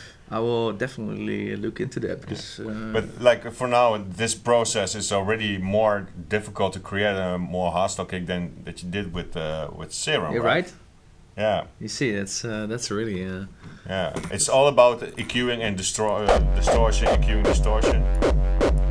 It is. But it's also in this. The source.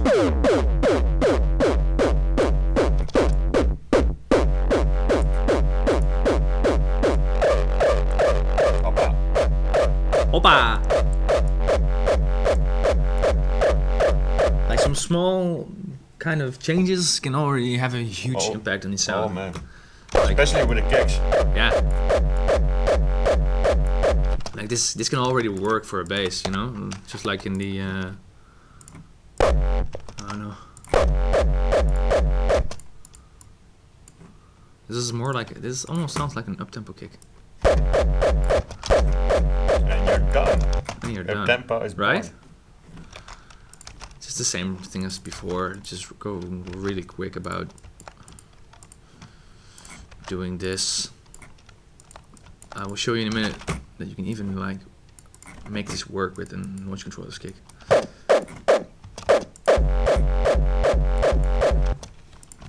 And, you know, boost some frequencies again with some cueing. Boost it really hard. And let me take the FO tool here.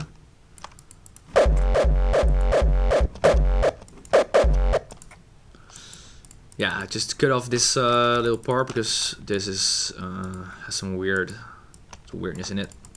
You can just fix that with not really fix it. Yeah, then I see there's some kind of a gap in it, which is easily fixable with just some stretching.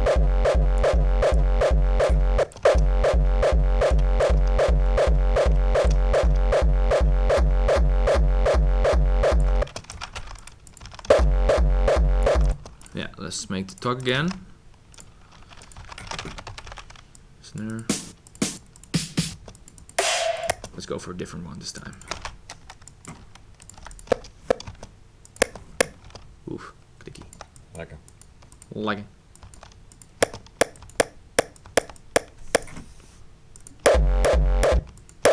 Maybe it's too clicky for this one.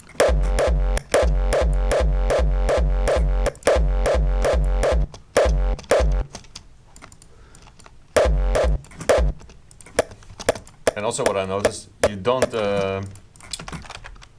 change the volumes of your channels, right? You leave it as it is. Which channels? Yeah, it's a separate one, you know. Everything is still on 0 dB. Right, this. Yeah, here. Or of the... Yeah, if you add a punch... yeah. or you just, with the... do you change the sample? The volume of the sample, not the channel? Yeah, also. Sometimes. Like, yeah, like over there. Ah, yeah. okay. Yeah, also. But, like, I don't really... If it's too loud, I just put it down, you know. If it sounds good already, then it's like, okay, you know.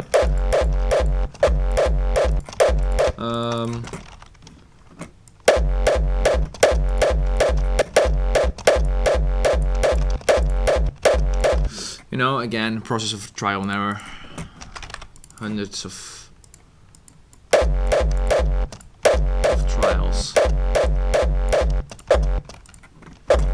Using this stuff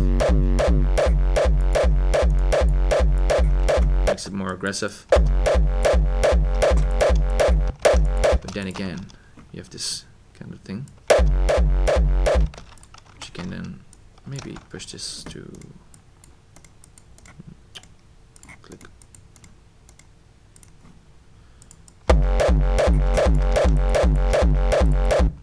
This is bijna een uptempo kick dit. Yeah.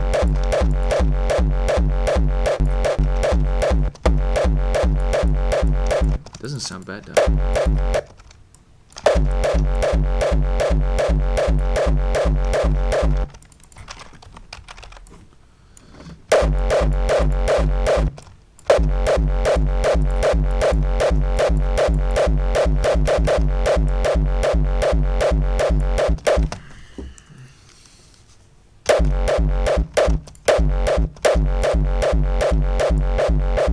Yeah, like this way you can like create anything, you know. It's yeah, endless possibilities. Just stack layers and get them out of each other's way, get them into each other's way, phasing with each other, you know. That's the basic ways of making, how I would go about making kick. Do we have noise controllers kick maybe here?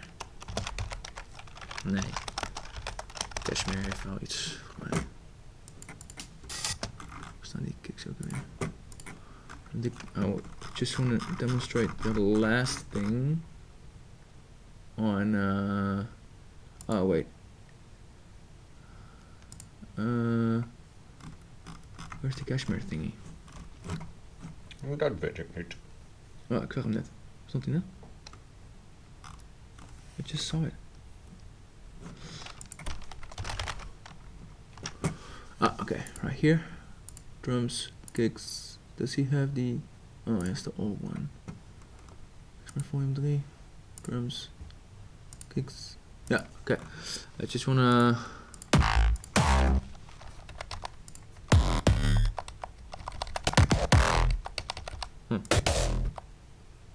Hello? Oh, it's not liking this. You see that? Mm. I just want a really old school kick.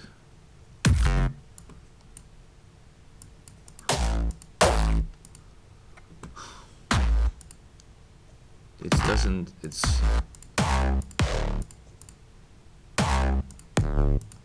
too slow. It's this PC has a lot of trouble, has a hard time reaching these samples, maybe because it's on another drive or something. Yeah, okay, this is pretty... Okay, so the last trick.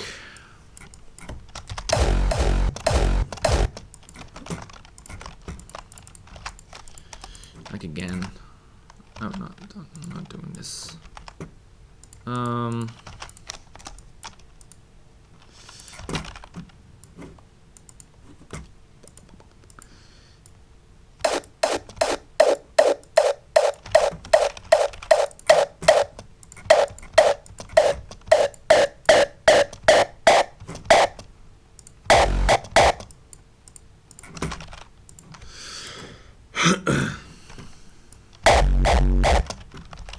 Destroying it.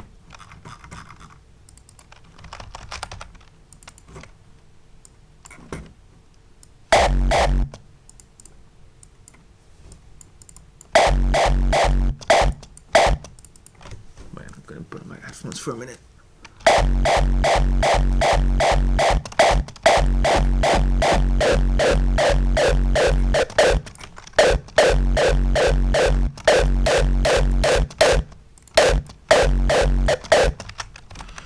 Let me try some audio on this.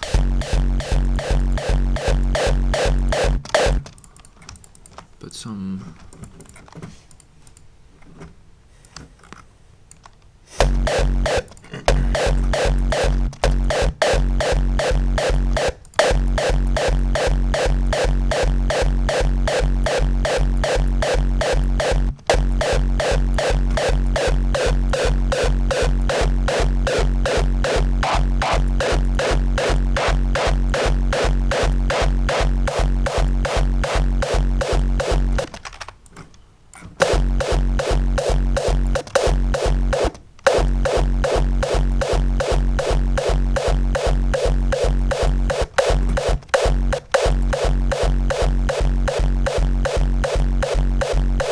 Okay, you get the point. Like you can make like anything out of anything.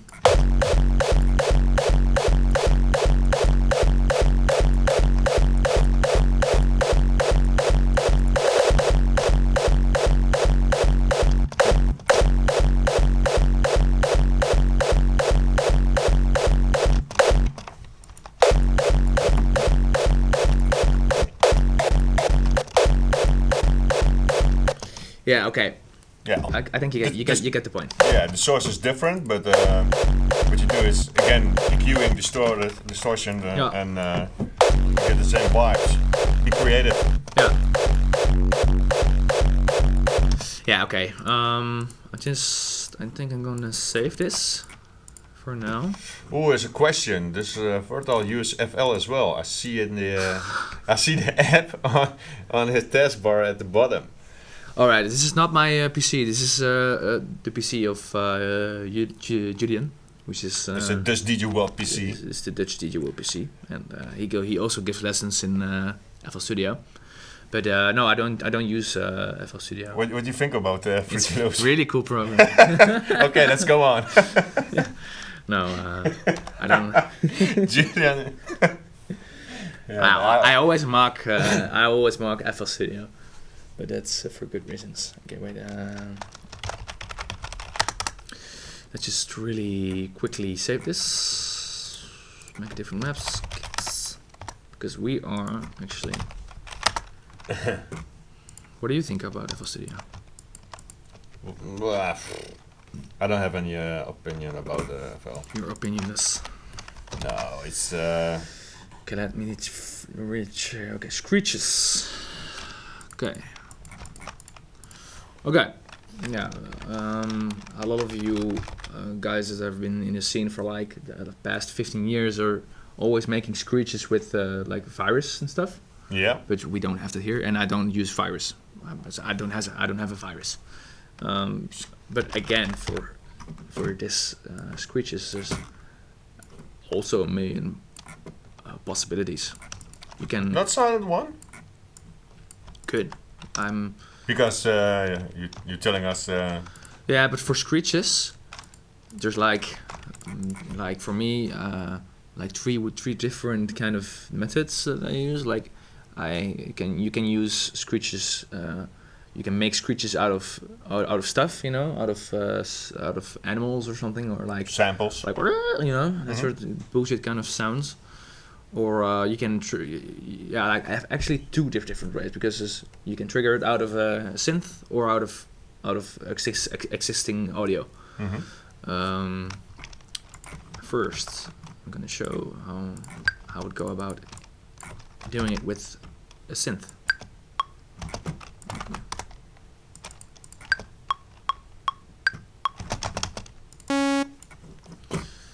Okay, wait a second. let's for a minute go back to the kick project because we are gonna use one of the kicks that we made. Which one should we use? This one? The first one? First one. Okay.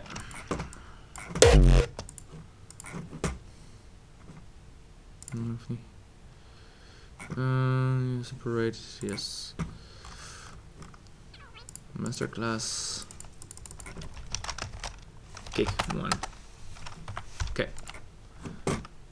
Okay, let's make the new project again. And we're dragging it in from our folder right here. Let's close this. There it is. We should make a triplet. This sounds like a triplet kick.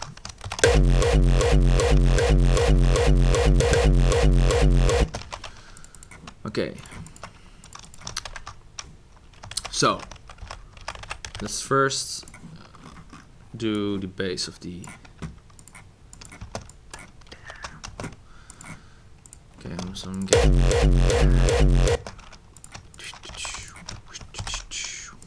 or something. Put this loop off.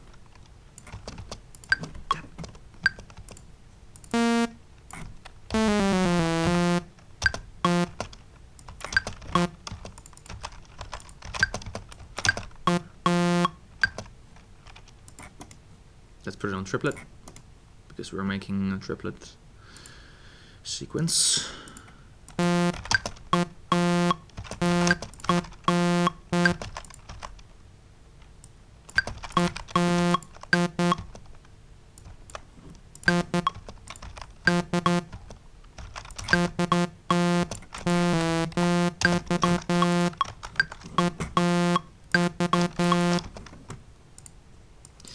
Okay. I think how I'm gonna do it is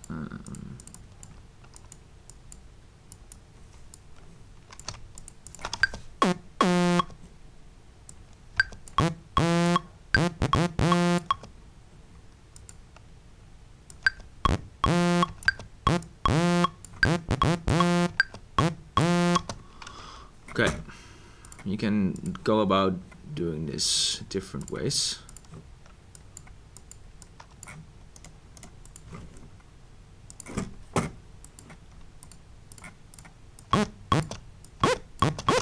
Okay, let's actually put this on.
Just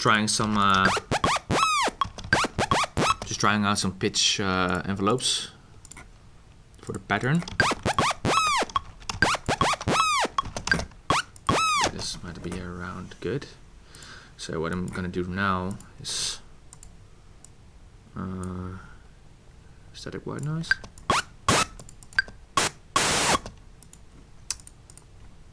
We're gonna FM this And you choose to for the pitch 20.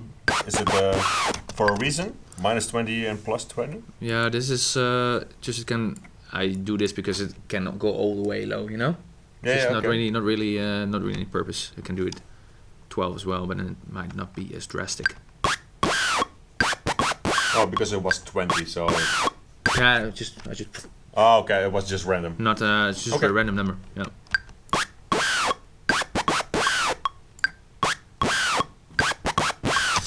Yeah, what I just did is I assigned this knob here to from the noise. So what this is doing is it's taking the pitch information from this input, which is noise, which has no yeah, it has pitch information, but it's not like one single pitch.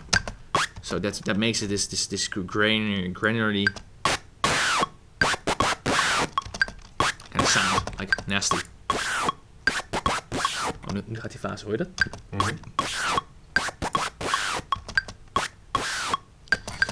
Yeah, put on some headphones because we don't have stereo in here.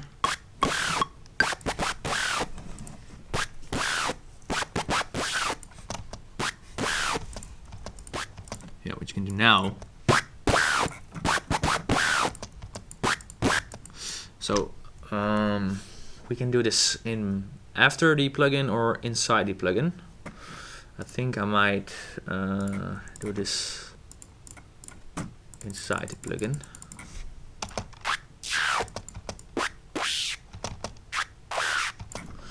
Yeah. Okay, make some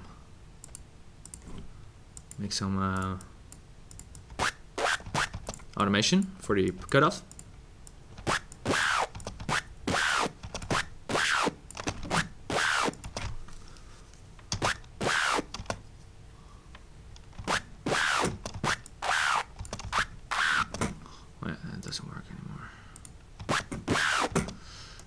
Really working the way I want to, so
let's try some.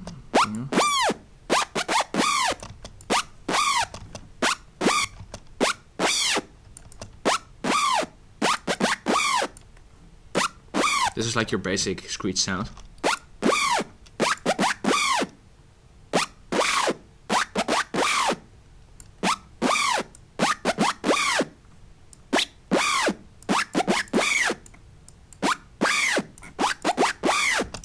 What you can also do is change the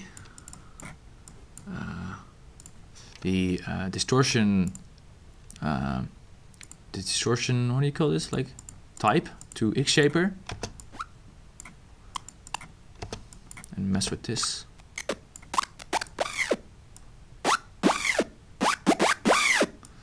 This makes it really really disgusting. Sometimes too disgusting. So you have to really be careful with this.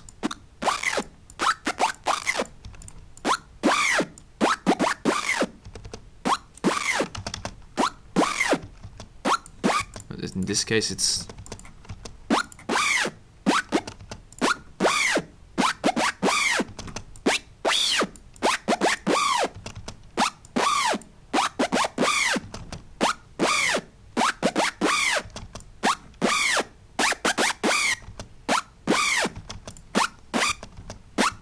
Just really trying to find a sweet spot of.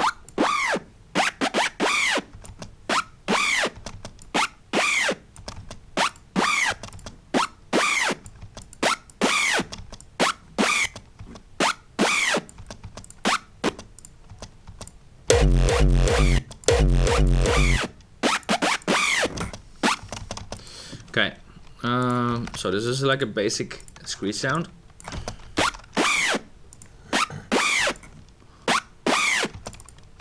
And what I normally do is put on some ambience for Hala, and then just sidechain it with a compressor. So what I'm doing right here is creating a reverb rack. For the people that don't understand or don't know Ableton yet. So I'm making a sub channel right here, which is in the same channel, and it's reverb and dry. So this has the reverb on it. This is like a channel inside the channel, which is called a rack. Isn't it genius? It is. Quick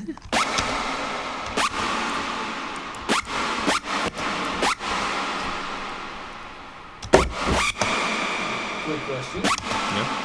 After that rack, the outputs are combined again, right? Yeah. So if you put an effect after those two, Everything gets affected. Yeah. So yeah, everything after this, yeah, you can see here. Yeah, can you see my mouse or not? Yeah.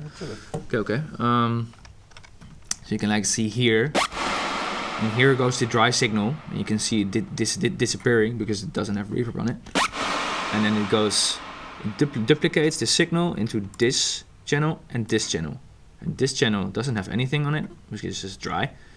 This has reverb on it, and they both go again into this, and this is like the merged version of the two channels. So you don't have to go and create a bus for this. Oh shit! You don't have to create a separate bus for this just to get this reverb ducking. You can just do it in the channel, which is pretty awesome. It saves a lot of hassle.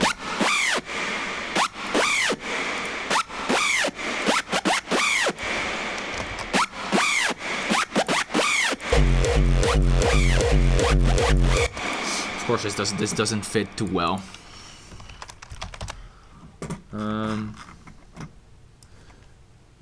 But I'm just showing you how I would go about and do this. Okay, right now we're sidechaining the no, actually not sidechaining. We are volume shaping on the Screech to make it more fitting with the kick, because the kick has a punch right here, of course. This is really, again, trial and error. I can hear this is.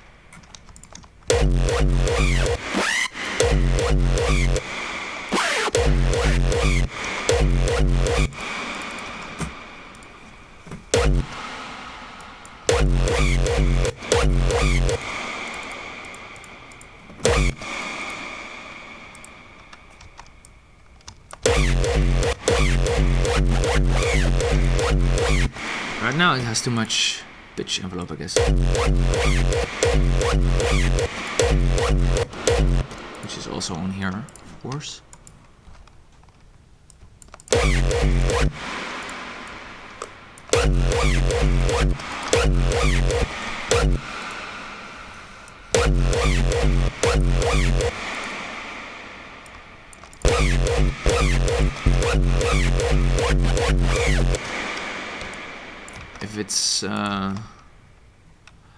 If it doesn't flow well, it's most of the times because you don't have your pitches and the length of the screeches well set.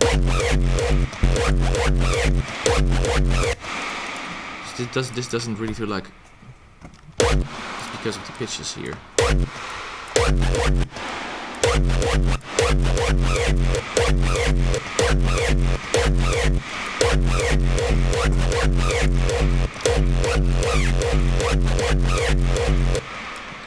You should also try instead of because the lower pitch you are adjusting, right? So if you go into Serum and just adjust the scale of your pitch.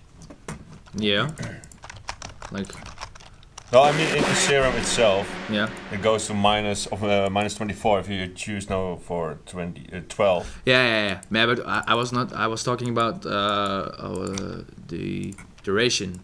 Like this. Before it was like this. You know. Yeah. Okay. It needs to be. Yeah, it's just trial and error, of course, but now it. Sidechain might work better.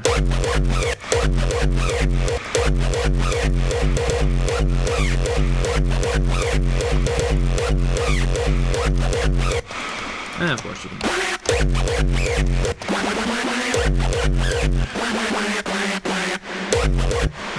What's that?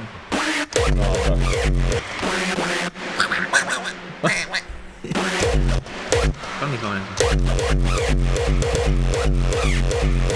Okay, so this is one way of making a screech. You can also do it, of course, in the mighty Sylenth. The reason why I don't use pitch bends inside the MIDI control is because there's one annoying bug in Ableton that if you don't reset your pitch bends to 0 every time a clip starts, it keeps the previous state. So if you do this, then it stays like this, even though the next clip right here is 0. You really need same in Cubase. Yeah. Yeah. Why don't they fix that? It's so ridiculous. It's the most annoying thing ever. So that's why I just use this like bum. Don't even care. Is it really the same in Cubase? Yeah. How is that possible? Most annoying thing ever, right? Yeah. Just gonna duplicate this thingy.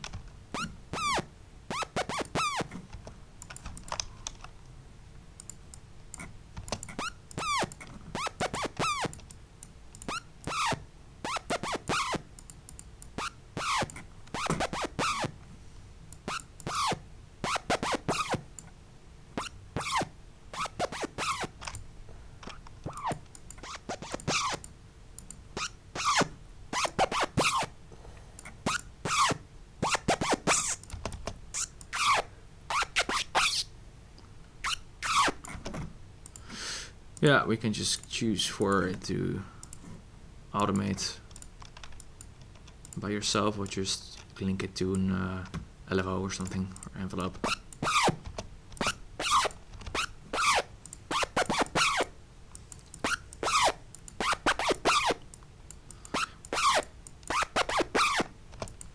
For Screech, do you always use multiple layers or just one layer? Just one, most of the time. Okay. What about you? It depends. Depends really, yeah. True. My latest track, I use like 3 layers because. For what? Like to fill up the space, you know. The sound was good, but it was for me still empty. Yeah. Yeah, and I was just layering one in mono and just really subtle, you know. But it was layering, so. Yeah, but just so you also use mono layers in Screetches. Yeah, I was trying, you know, and Yeah. I was okay. This is what I missed, and mono was like, okay, that's the space I want to fill. Yeah. And yeah, that's why I did the question, you know, because I saw the player. I was the same question by some viewers, and he said also just one, right? The player, yeah, and also straight from Sylenth 1, and also he uses the internal distortion, right? Yeah. So I don't know, do you use the internal distortion? Sometimes, yeah. Sometimes, yeah, cool. It depends really on how it sounds. You know? Yeah, exactly. Always. So, screech, kicks, and now melodies, right? Yeah. Yeah. Oh yeah, okay. Maybe some more on Screeches, maybe? If you want. Yeah, sure.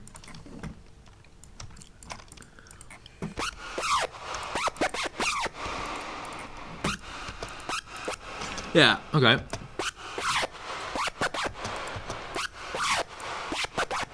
This is almost like an E-force screech.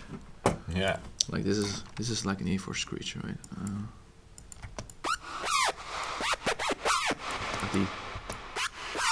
No, it's not.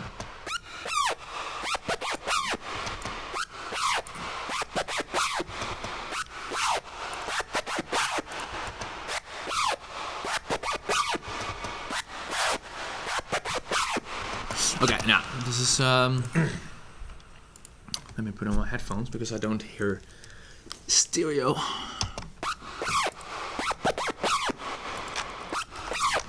You know, you can also put some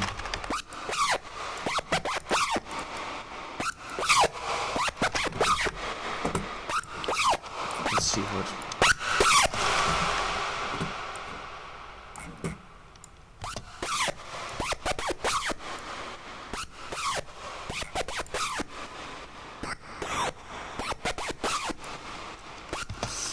Also works well sometimes.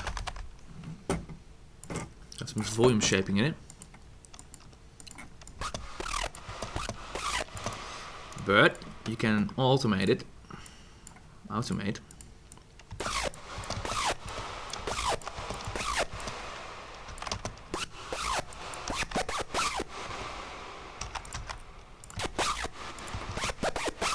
Some more grinding sound. Okay, so this is yeah, like a quick example how I would do and make some screeches in the synth. Now let's see.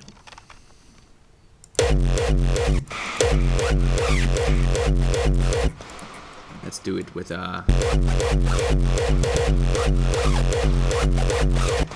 let's do it with some other things now.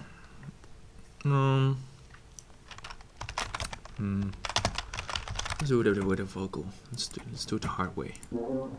We running this bitch. Boop. Sensory. Nice. Yeah, this is usually doesn't work great, but I love a little challenge. So.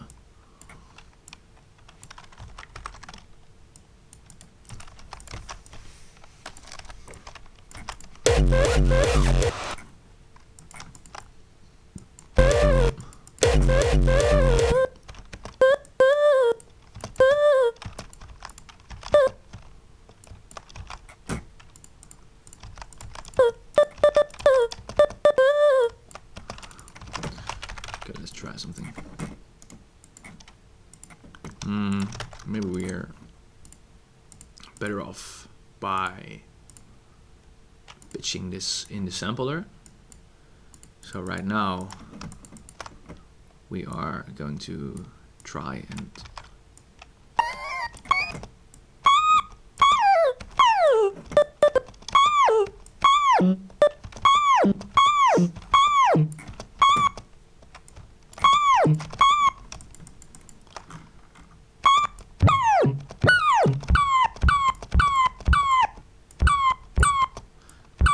alsof je een kat... Yeah, I just want to say it's like a cat. like poef. Hey. Oh. This is like glitched out or something.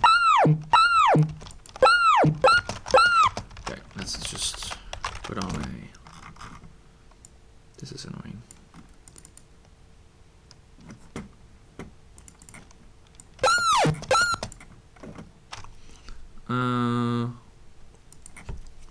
try the shaper. Asymmetrical.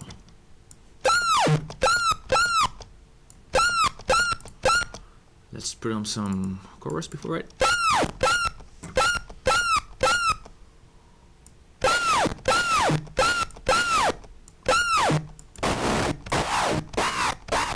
This is E-force.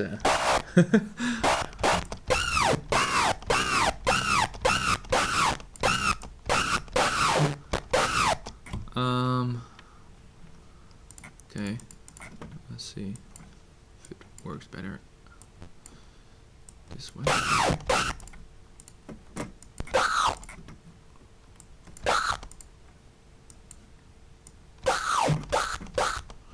No, it worked better that way.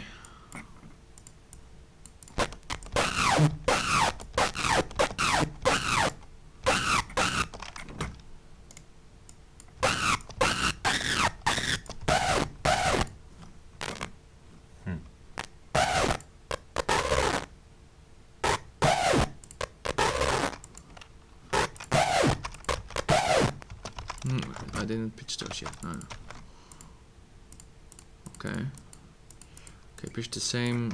Pitch those other ones, just like you pitched.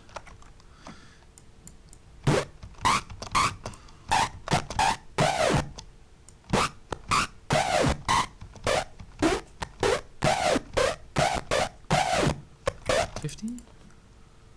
$16.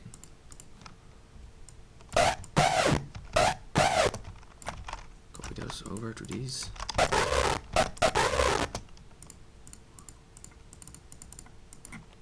You.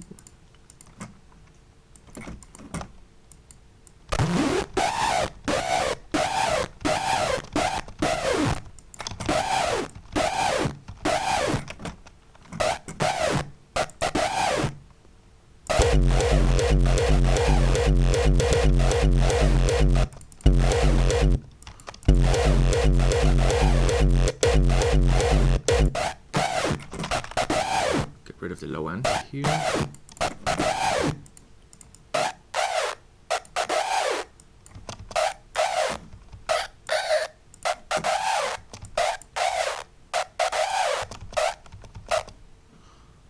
Maybe also a filter. Where is it?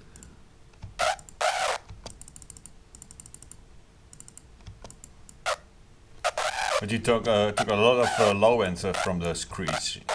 Yeah. You always do that many? Because now it has more body if you add some more... Yeah, around here. But that's sometimes that really conflicts with the kick. If you have it around 200 hertz, or yeah, what is it? like usually it depends on the sound, of course, but like this already conflicts with the kick. This bit here, at least not now because I can barely hear it. But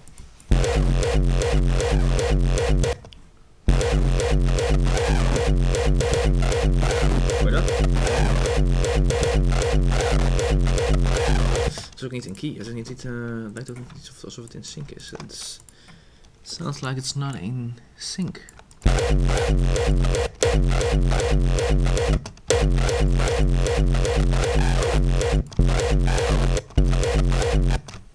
Okay, this is dumb.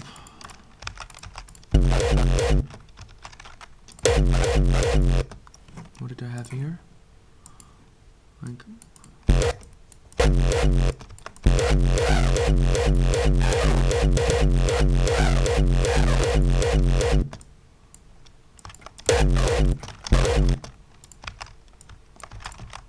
I prefer this sound because it's original, you know. this over this.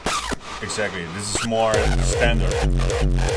Yeah, this one. Yeah, from Yeah. sound one. Yeah, because everyone uses it. Exactly, and this is just a sample, randomly picked, so it's quite unique. Yeah, And it's hard to recreate the same screech, you know. yeah, indeed. I might have this.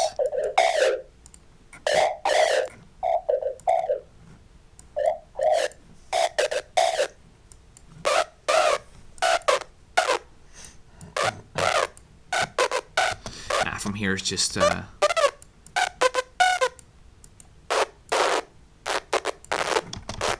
it's just getting pretty messy, so.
Yeah, you know.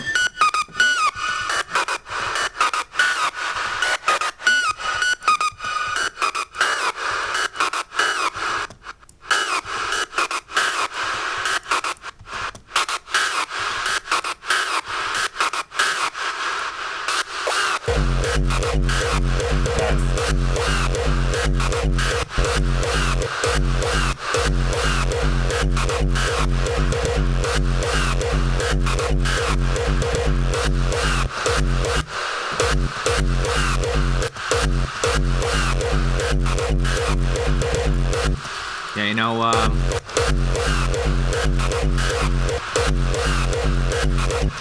sometimes the reverb needs more space, so you need to dial a little bit back with the threshold.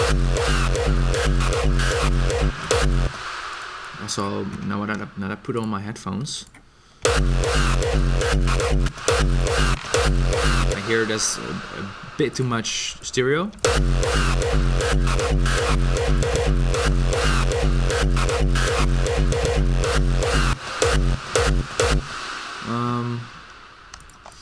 Let's see.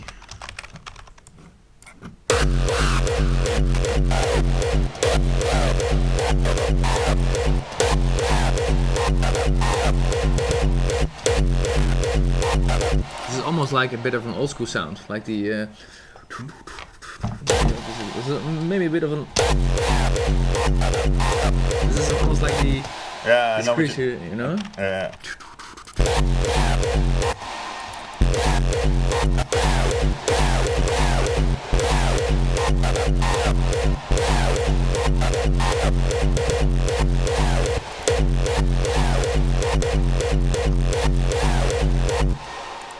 Yeah, just messing. This really blends well.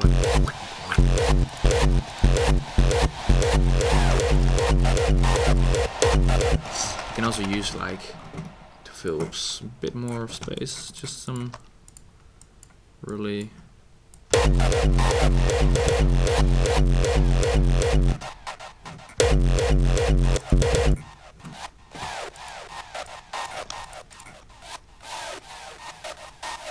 Now it's facing the horns.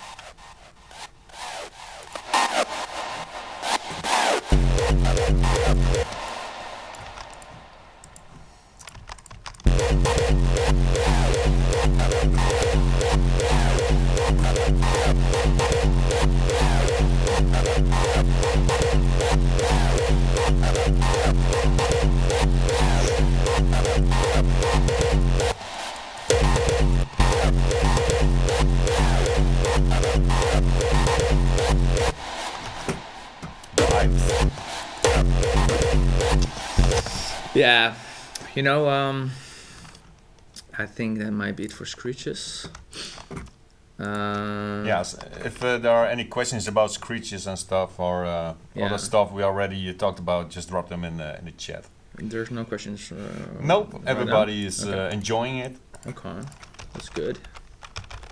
Screech, let's just label this like this.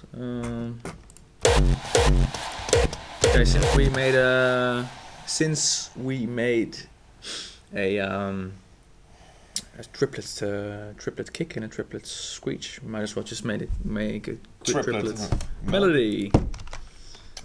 You've guessed it. So how do you start always your melodies? I don't know. It's just random, Yes. or okay. Random There is stuff. no like a secret, Vertile secret magic. There's no fertile magic. There's no Vertile magic in melodies. Okay. It's, nah, actually, I don't. Let's find out. Most of the times, I just make adjust some rules, like, you know, and don't work in impossible arrangements. You know, impossible chord progressions, like for example, like here or something. You know, like D, or in these regions, you always have to stay like in the F or like C here. It's the same here, but you know, it's harder to work with. Or notes that like really have a lot of distance from each other. Yeah. That can fuck up with the kick. Okay. Let's just try this. If I talk like this, is this good?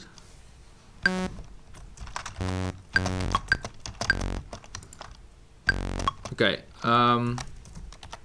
let's start with a basic chord progression. Okay, let's see. Okay, we had a kick in F, I think. It was not G. Let's go back. I think we did or you did in G. Bum.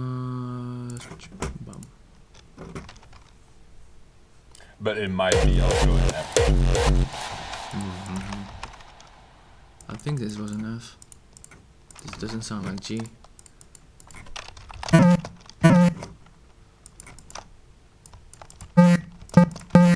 This kick is impossible to pitch. An F. Okay. Okay, new project. Yeah, of I've been a roll. Yeah. No.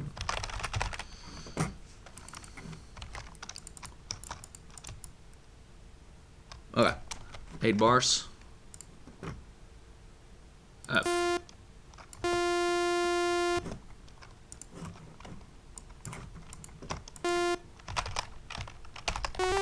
Alleen de tempo denk ik nog even aanpassen. Ja.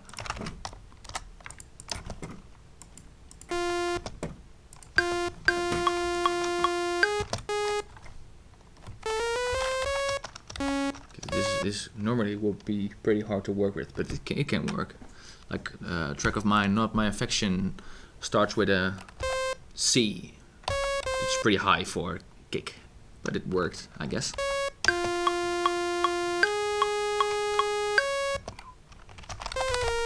Let's do a really basic.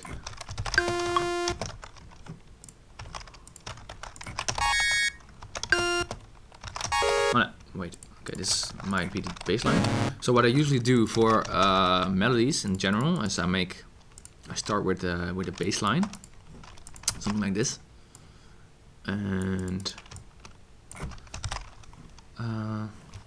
on that I create chord progression, and on that I create a lead. But we will go in that in a minute.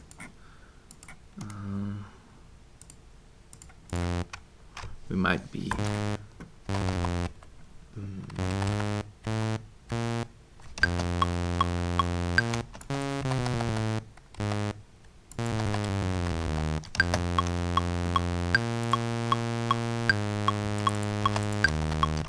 Let's see how this works.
Okay, let's try something on that.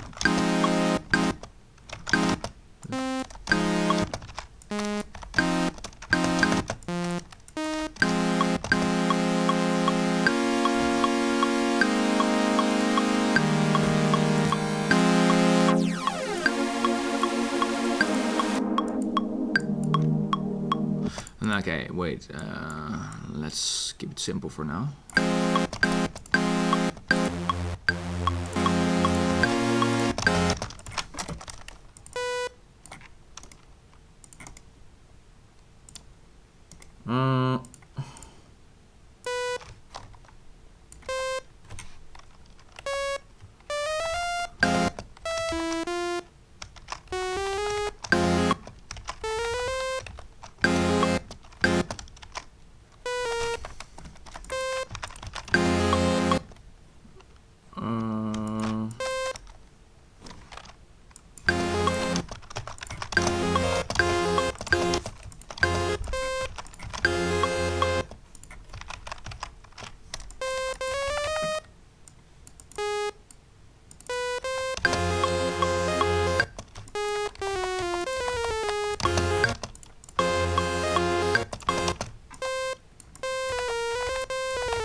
Do you already have something in your mind that you were gonna work to it, or just on the flow? Right now, no, I don't have anything in mind right now.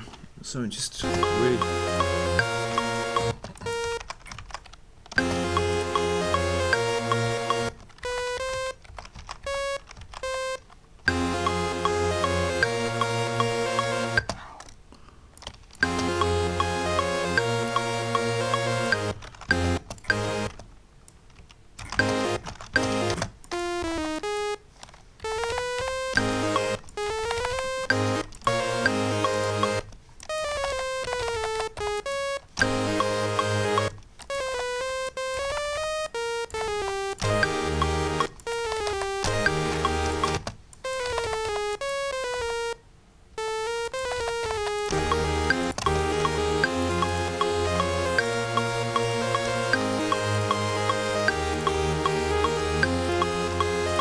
I don't know, just trying out some stuff.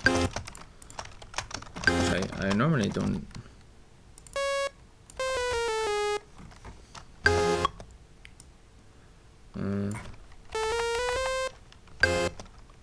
Question, are you going for any specific scale, like G minor, for example, or do you work free and just do trial and error?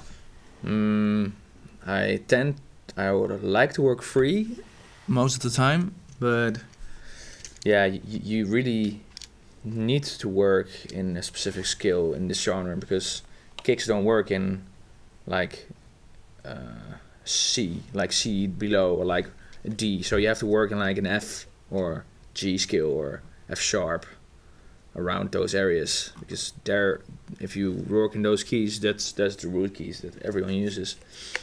Those root keys work the best for like hardstyle stuff, like in general. Yeah. Every bass music related kind of music. Yeah, so I don't have anything in mind really.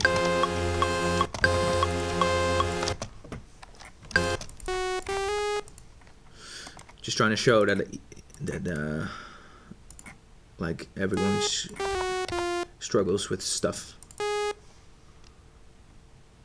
Why is this not?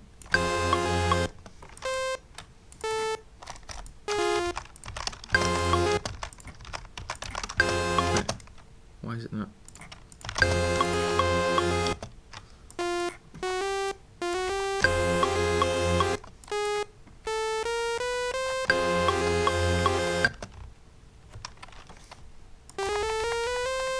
I'm not sure, actually.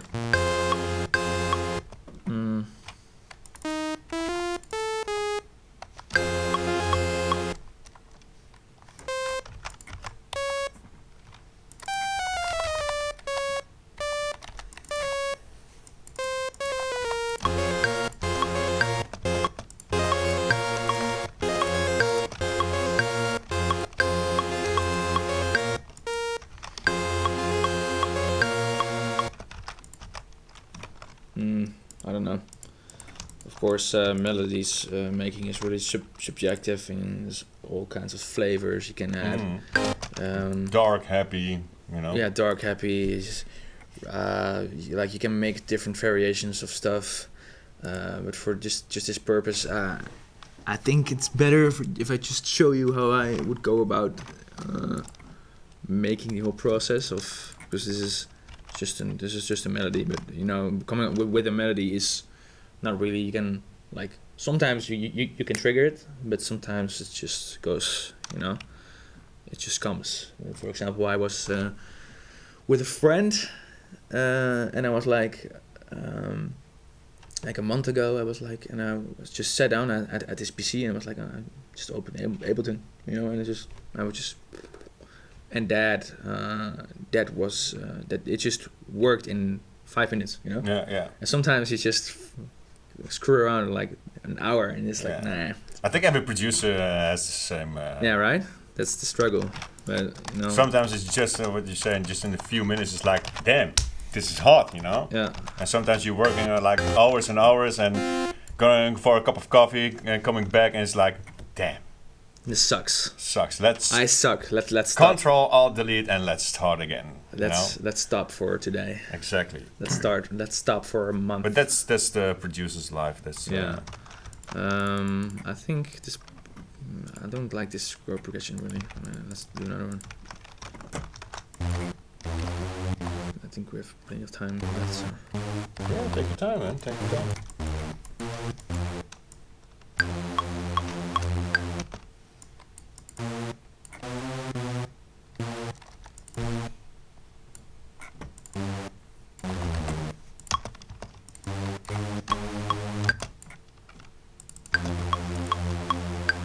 Again in the same.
Let's do this one.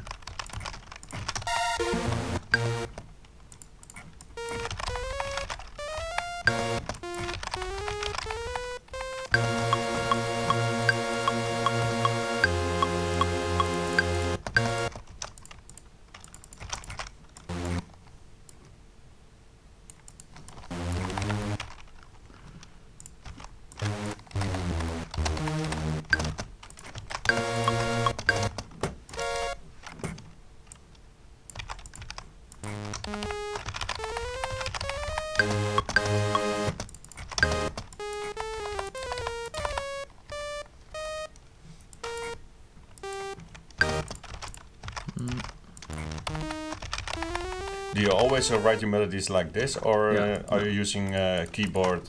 No, I don't use keyboards. What about you? Do you use keyboards? Well, yeah, you're using keyboard for your keyboard for triggering sounds. I'm using the keyboard, you know. Yeah, you have to actually play stuff. Yeah, just to trigger the sounds, but writing just like you. Just drawing in the notes. Yeah, That's the easiest way, right? exactly.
sorry for my.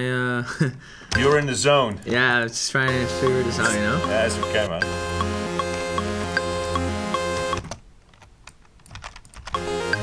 Just trying not to fuck up. You know. Under pressure. I'm under pressure.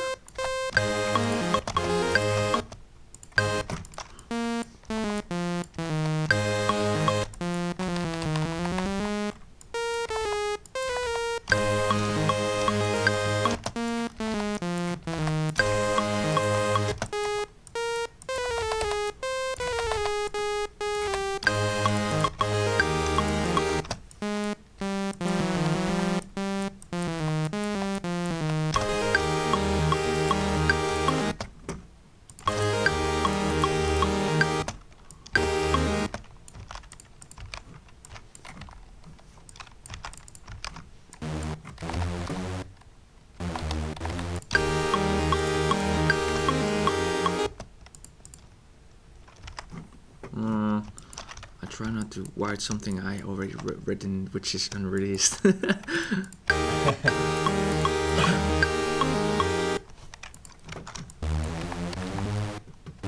let's just stick with this.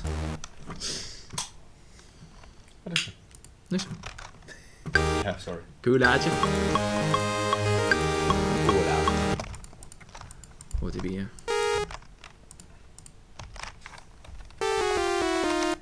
Kling, kling, kling. I'm sorry, is it that bad, computer? Dee.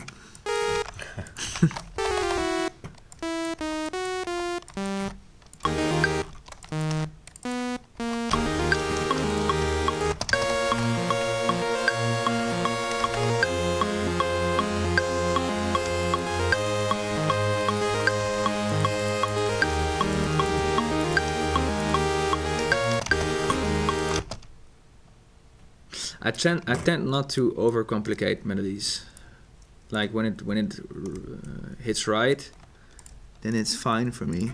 But sometimes you can also undercomplicate things. Dravian says he was a bit late today, so Yeah. Welcome. Welcome. Did he show all the stuff with the Atmos in his track? I mean, those details you don't really hear it, but feel, you know. So you already showed us what you had in your. The Change the Place track. Yeah, but maybe you can show us later how you build it up and how you create or how you pick some sounds, you know. Yeah. So. Let's just stick with this. So let's stick with this melody. Let's make a nice, perfect lead, and then let's add some feel stuff into.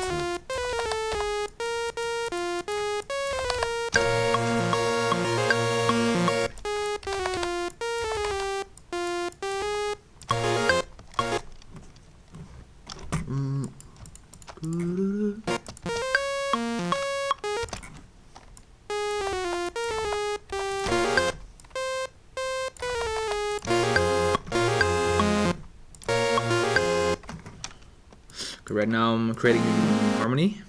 I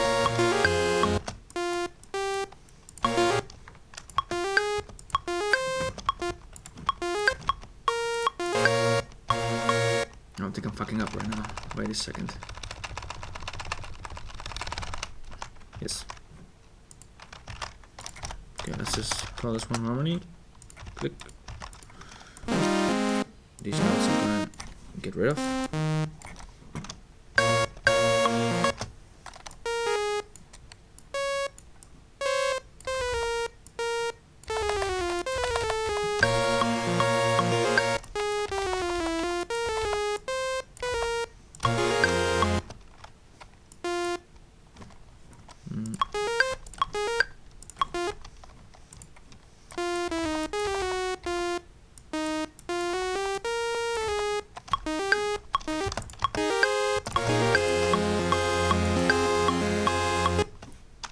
Okay, I'm hearing something here. No.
Okay, what I do for the saws is just copying, which is the easiest way for me.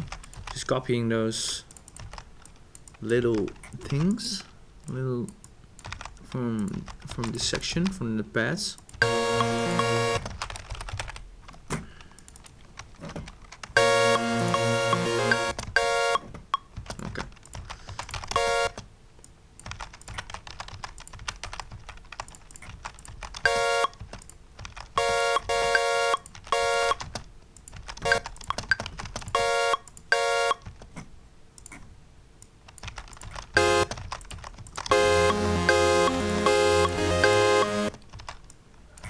Do you also create harmonies with 2 layers, like a 3-note chord?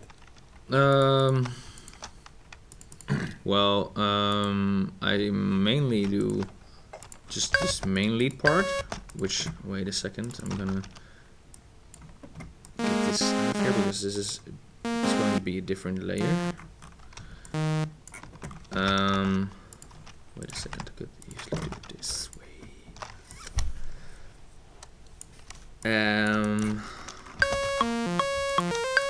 Hold up.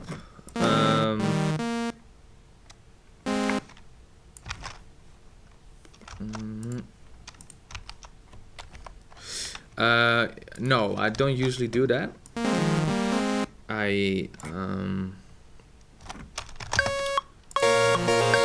What I do is just this harmony layer, and on the go I pick where the notes should be, like in the chord progression, which I just do by ear, and then I let the super saw follow the chord progression like this.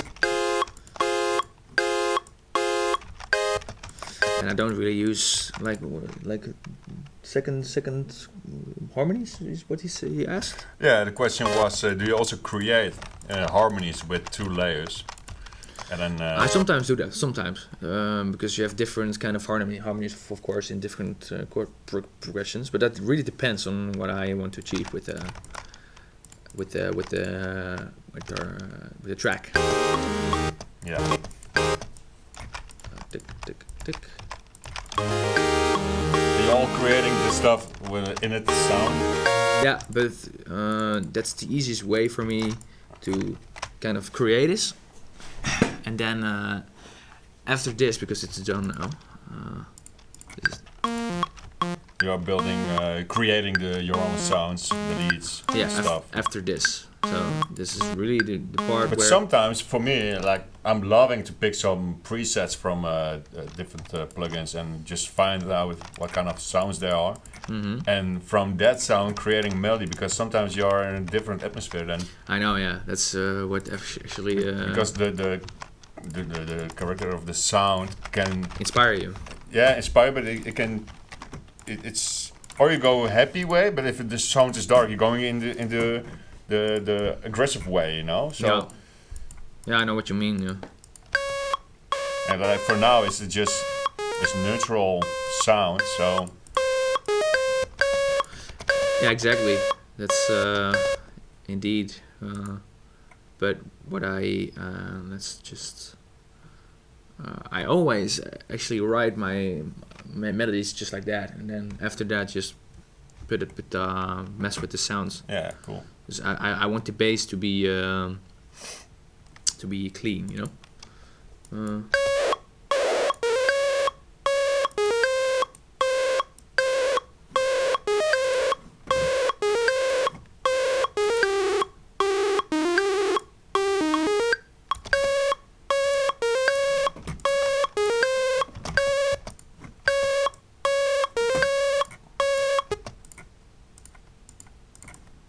Okay.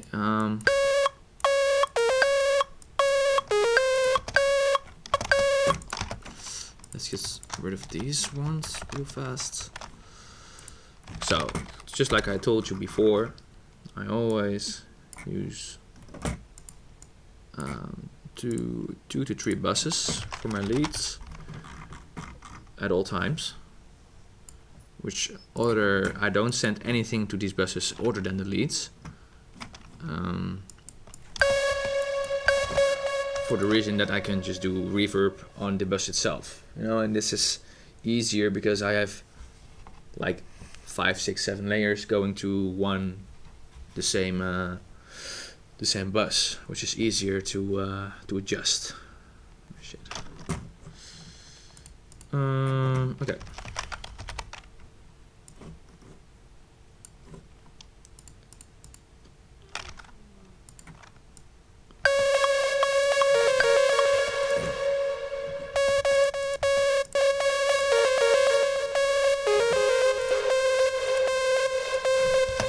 Can't hear properly anything. No.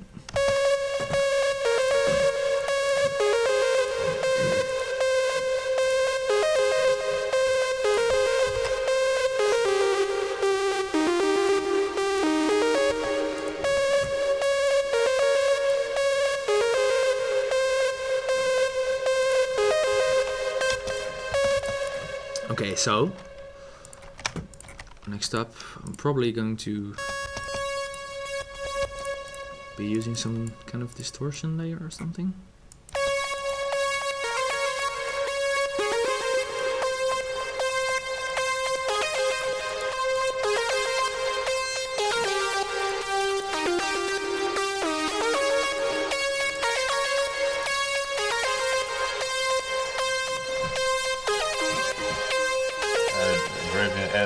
Once again, do you send the group lead, bus, or the single layers to the reverb? Yes, most of the times, but sometimes certain layers I send less of that signal to the reverb bus because for some reason it conflicts with some. It creates some weird reverb, you know. It's just really high, you know. Yeah. That's when I usually just put like here you can adjust the descent, of course, and then I just put that way down, so it doesn't affect as much. But so all the layers are going separately into the reverb bus, right? These are all going separately. So there is no group bus where all the leads are, and from the group to the synth, right? Yeah, well, also after that I group. No, there's no group where all these parts come together. There's a group where all my dry parts come together, and that is my synth group, which I make. Yeah. And after, but the reason why I don't do that is because Ableton has some issues with plugin delay compensation. Sometimes, if you send these to the synth group, they tend to, and you have some plugins on there that might fuck up your what you showed me. Yeah. And that's annoying. So I don't do that. And this is like a workaround. If you just don't do that, then it would be more easier if you could just route it to the synth group. But that's gonna fuck up your plugin delay compensation. Yeah. That's annoying. But it's only with Ableton, right? No, because you should. Yeah, you remember you was in the studio and that was weird. I was doing, I think, with the Pro Q3 some stuff with the linear phase. And yeah. It stayed good. It was good. And you was asking me, it doesn't have you know. And then we tried the same thing in Ableton. And it was like really fucking up. Ableton has a lot of good stuff, but they need to. I think they need to fix some stuff because there's always a battle between the different DAWs, you know. Choice, actually. Sorry? Because FL Studio actually does that, calculates all the differences, and it takes a lot of CPU power. And that's really bad for your project. When you're using a linear phase. Yeah, but also in the chain of multiple things. Okay. But that's. All right. Okay. Well, I don't do that. So I just. Main leads, let's just call these because I never do that.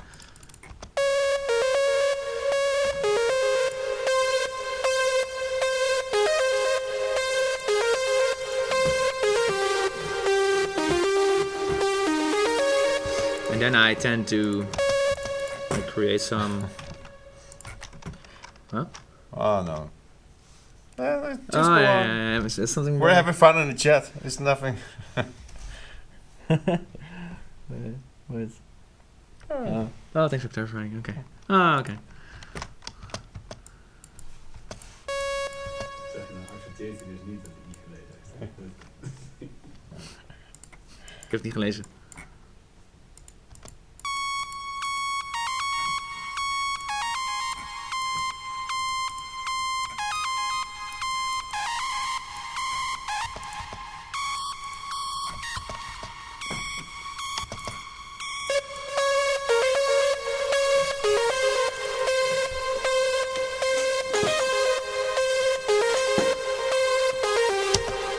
Yeah, so I usually just put about 4 to 5 layers, I guess.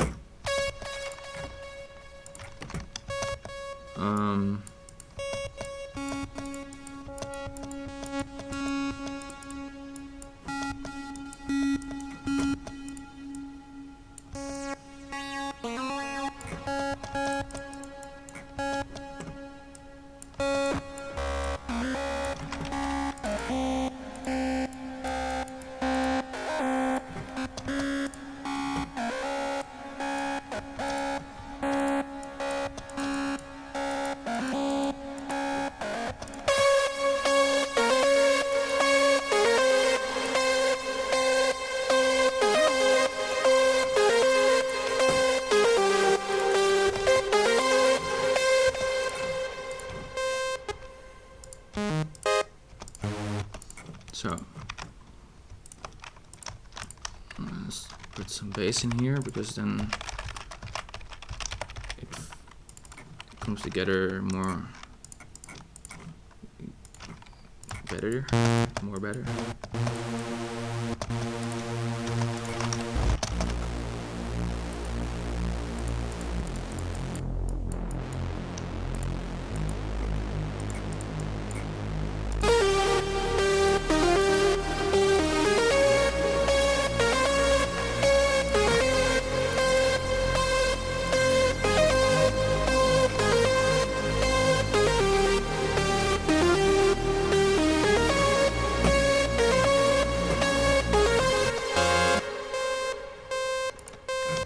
Okay, let's put in these small tiny bits.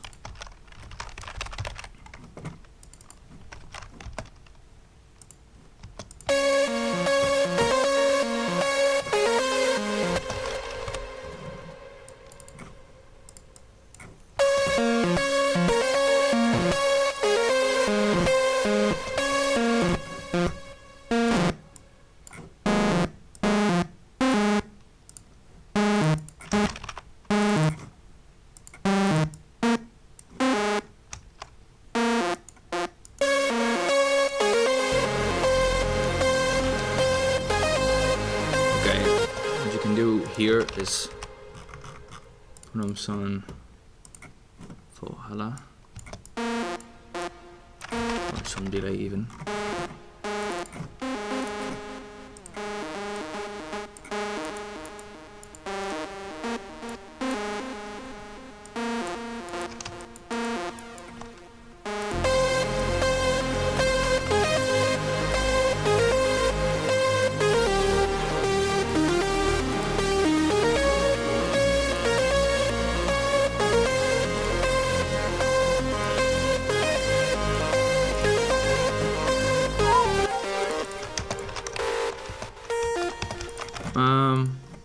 Yeah, creating some.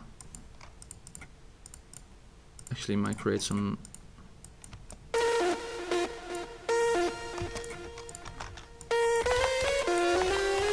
Harmonies for these.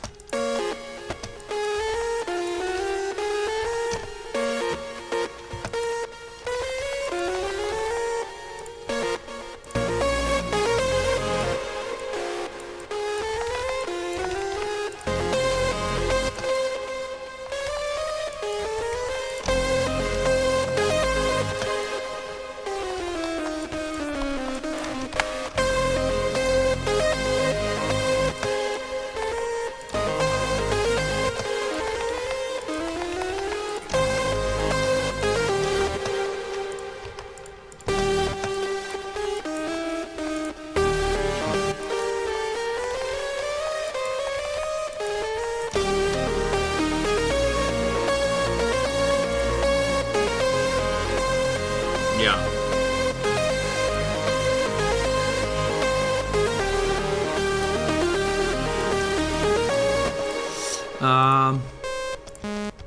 Where's my harmony? Here. Okay. I got it, harm.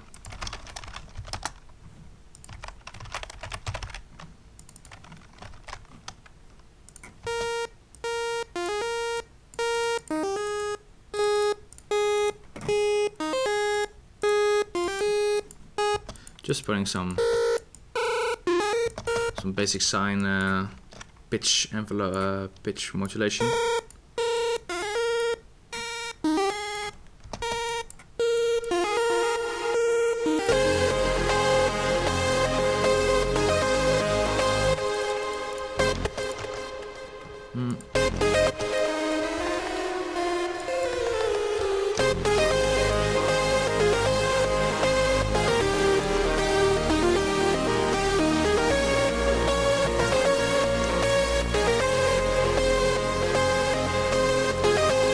Yeah, most of the times I like really dramatic chord progressions and stuff, and like because I'm a really dramatic guy. Just kidding. Am I? I don't know.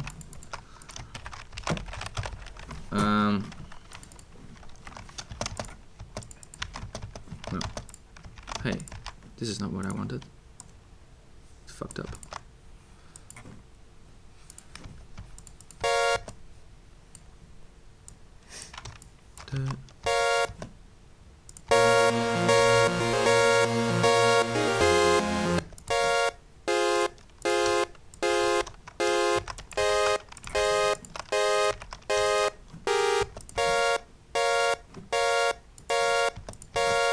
Let's do something more here.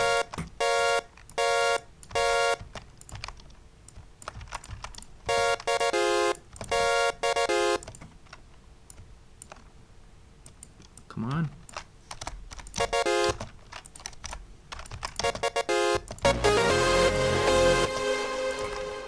Put these in a different group.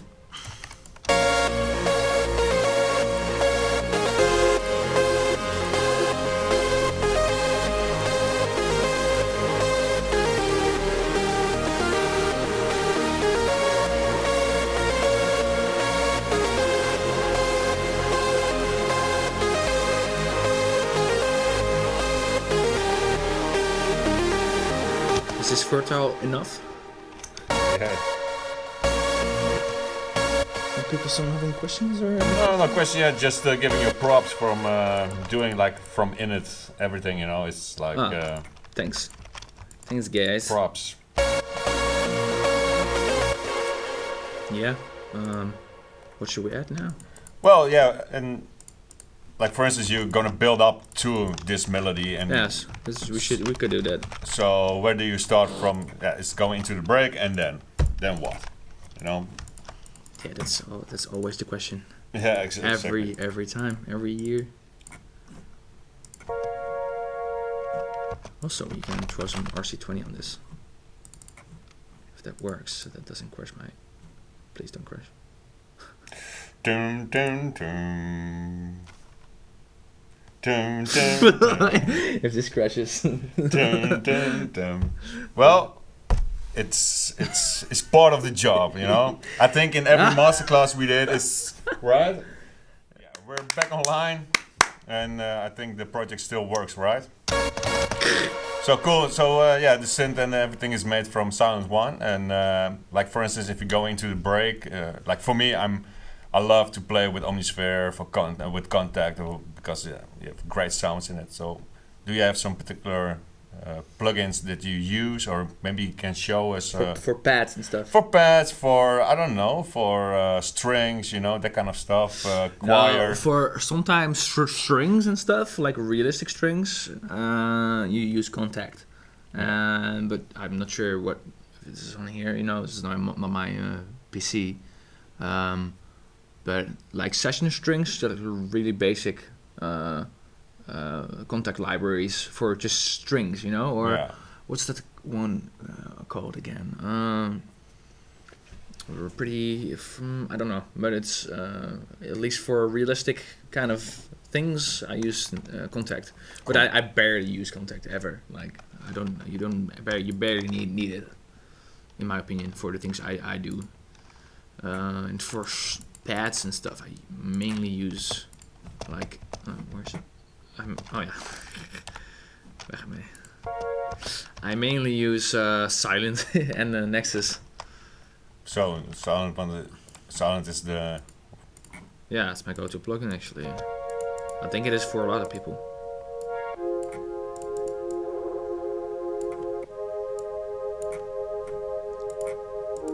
It's because it's really easy, you know. And I don't send these to the group actually. I don't send these to the reverb group most of the time.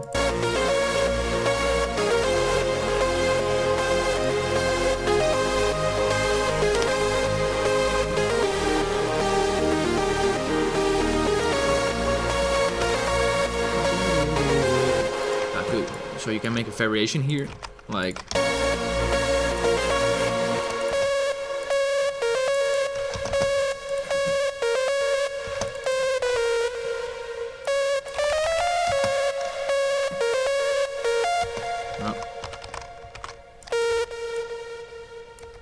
And also one question from my side. Sometimes I'm using like one layer and have like a movement in the EQ. Do you also sometimes do it like? Like in the lead? Yeah, just one layer in your lead, and that's that the EQ is moving, you know, so you have more sound in your leads. I actually never do that kind of stuff. Like barely. Might be a good idea though. Might be fun. Do you do that on like?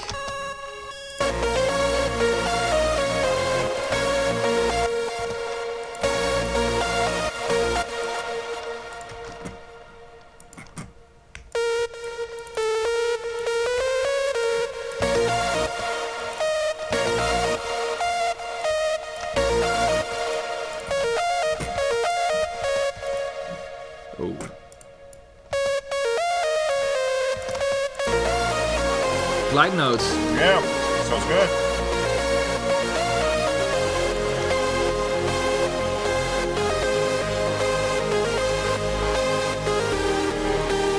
Yeah, for like, so you mean like this or something? Like yeah, just okay. Yeah, something like that. Yeah. Or like something really stupid like this. But just gentle, you know, not too much. But scale down.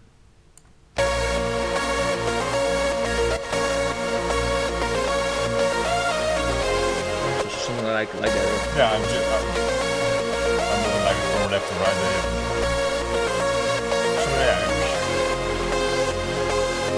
Oh yeah, I sometimes hear that in your tracks. Could be fun. Yeah, it's more movement, you know. What do you guys think? Yeah, let us know.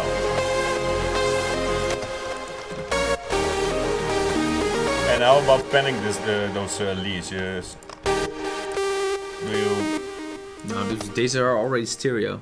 Like so, if you pen them, it's gonna be weird. You can pen these kind of sounds.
Yeah.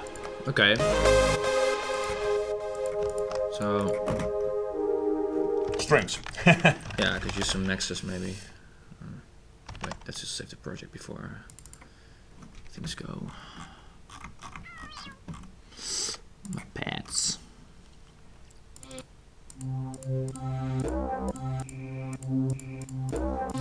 So this is Nexus 3, and yeah, can you tell us maybe the big difference, because I think everybody's using still Nexus 2? I don't have Nexus 3 as well. That's just because he has. Oh, okay. But I think because I never used 3. I always used 2. Me too. But I think they're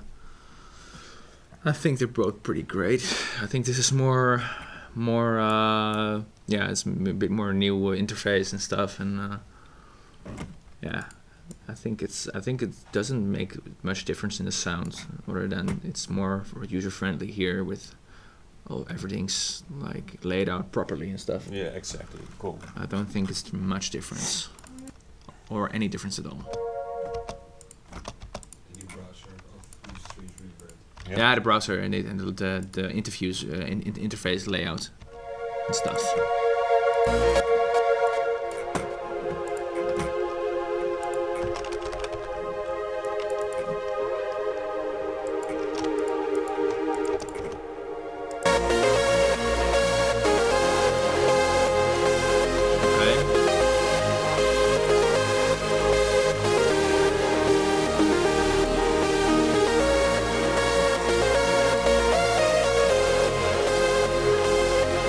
I'm thinking about doing it here as well. No.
Also change the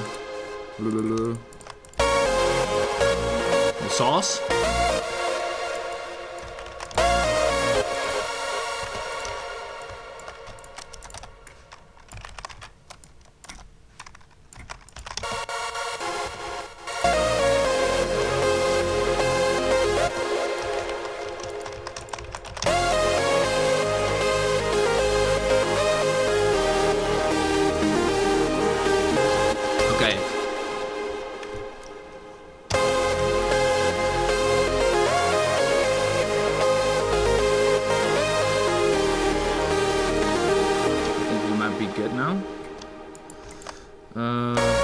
Okay, let's go towards builds and break.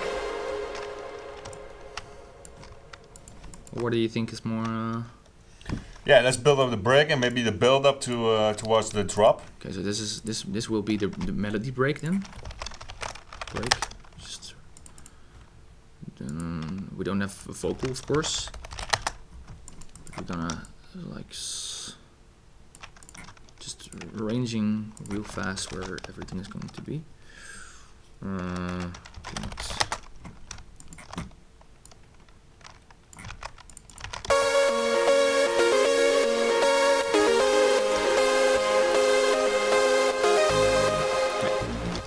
This obviously needs to be gone. Okay, we're gonna make a small group track, not a group track, a bus track, which is essentially just an audio track, which I'm going to route all these little tracks to, so I can adjust everything, you know, like easily.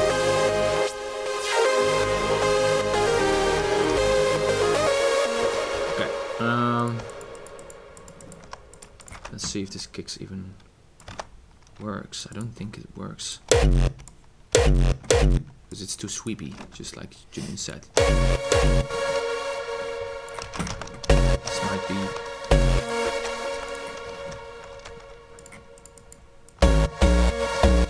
Might work though.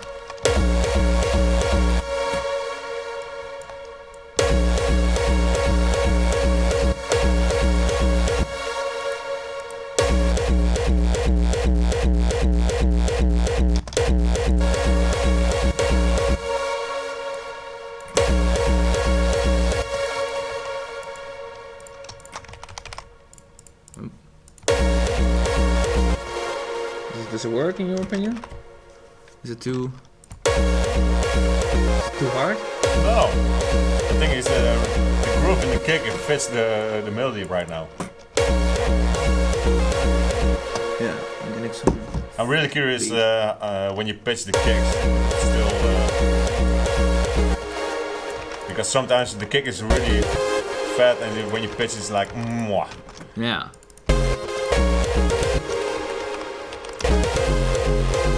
Nice. Sounds perfect, right?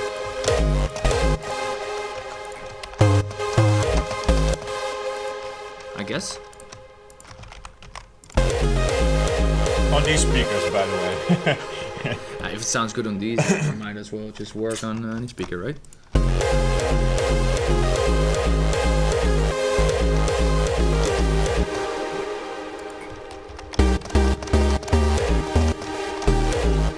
This is always the issue you get.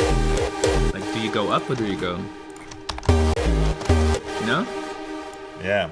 Because this might be a D sharp. This. Yes, I had a couple of times the same issue because it sounds like it has to be higher, but it's for your mind too high. So what I did, in my opinion, was just make an edit with the high kicks, just ding, and I made so it's not 4 kicks, high kicks, but just like 2 and make an edit of it. So it's not too much. Too much in your face. Yeah. The kicks are still there on the higher key, but just like more like an edit, you know. Yeah. Yes. So it's not too prominent, not too much of the same. Yeah, this is too much, you know. Like you can.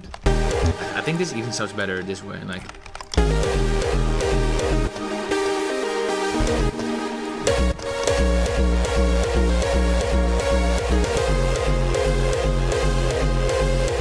Again, props. It's like the tail is pretty nice, and rhythms in my pitch kicks always sounds trash. Sometimes mine do too. So it's just really coincidental that this works.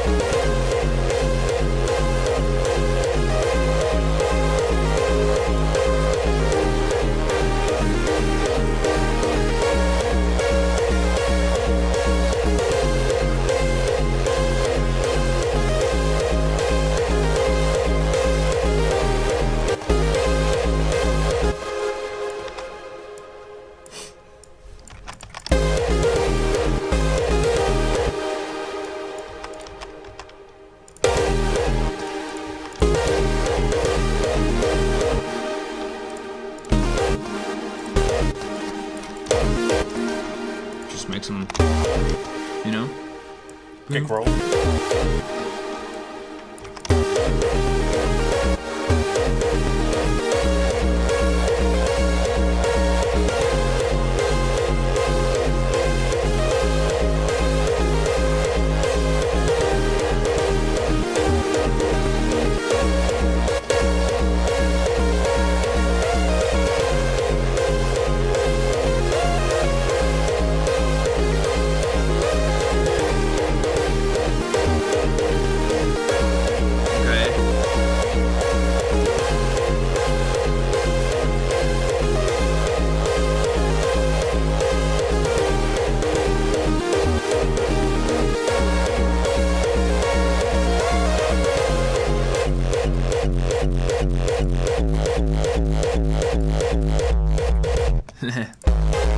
Yeah.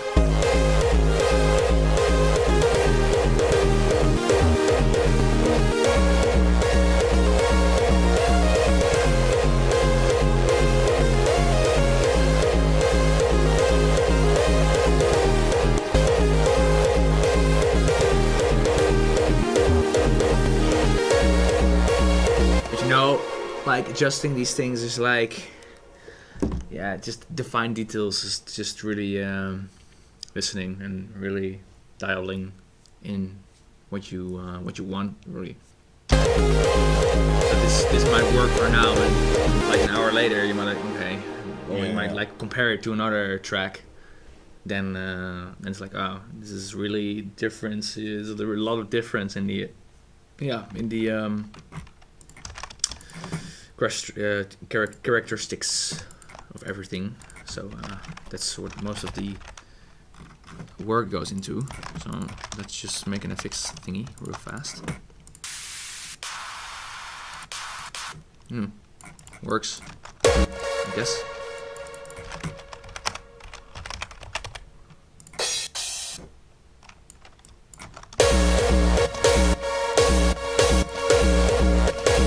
I don't know if this is right.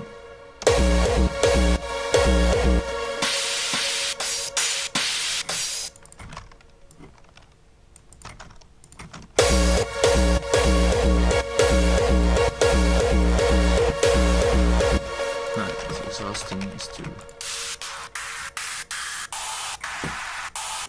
No, I think this one works.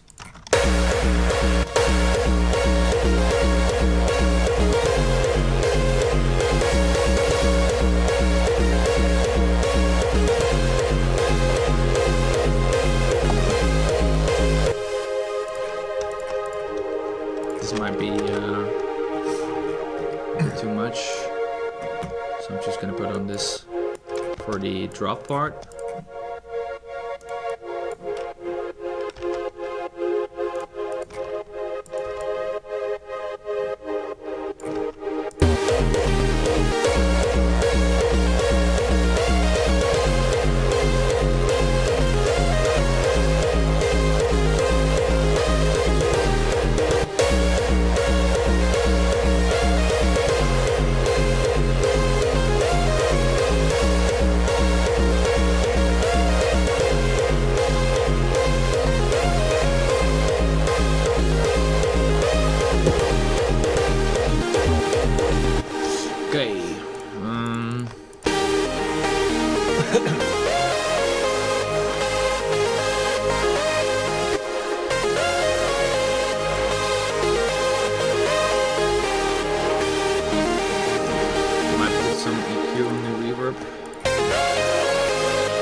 Is there a 4 point here? Let's try to find it.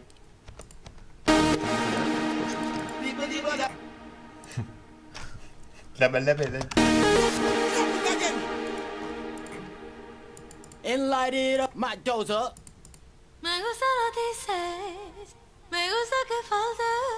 Spanish.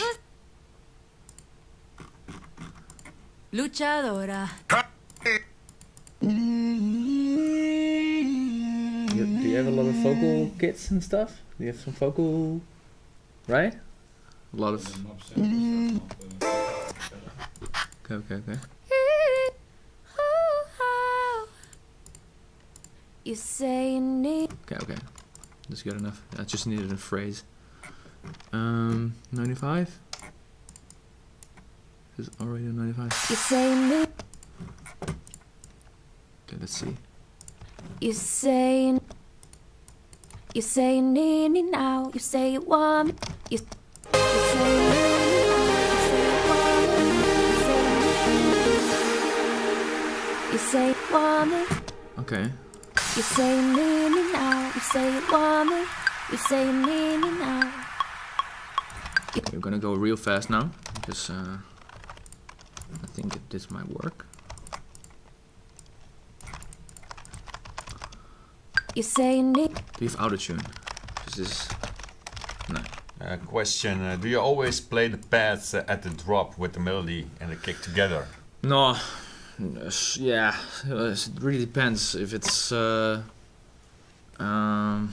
I don't use words like always. Like sometimes. Sometimes, if it works, I do. But Exactly. But if it gives if it gives a nice vibe to the if it needs some ambience, you know. You say you need me now. You say you want me. You say you need me now. This could actually work, you know. You say you need me now. You say you want me. This is not your. You say you need me now. You say you want me. You say you need me now.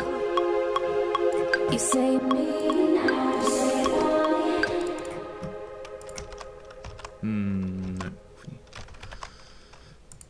Okay. You say you need me now. No. You say you need me now. You say you want me. You say you need me now. No. You say you need me. You need me No. now. Now. You say you need me now. You say you want me. You say you need me now. It's supposed to be good on the G on the ear. You say you want me. You say you need me now. You say you need me now. You say you want me. You say you need me now. No. You say you need me now. You say you want me. You say you need me now. Now. Now. You need now. Now. Okay. No. Need me now. You need now. What is that? Like eights? You need me now. You need now. Now. You need now. Now. Now. You say you need me now. Now. You say you need now. You say you need now. You say you need me now. You say you want me. You say you need me now. You say you need.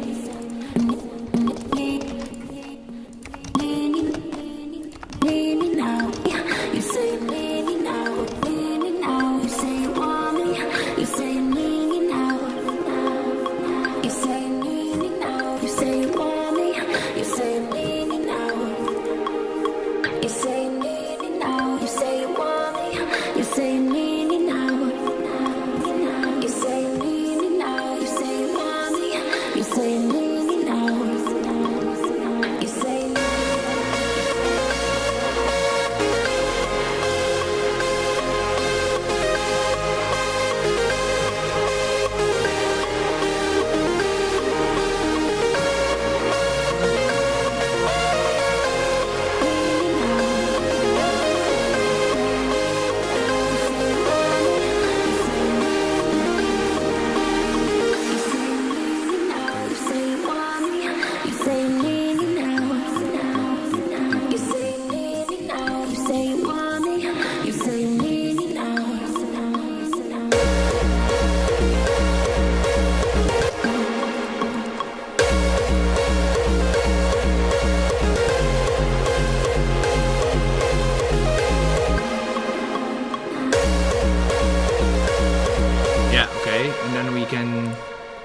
I'm gonna do the build in a second. Okay, just do some FX kicks here or something. Like,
those vocals are like halftime though.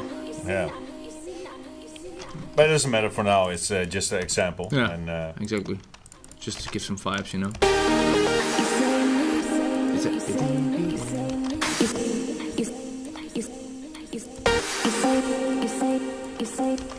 Should be fair.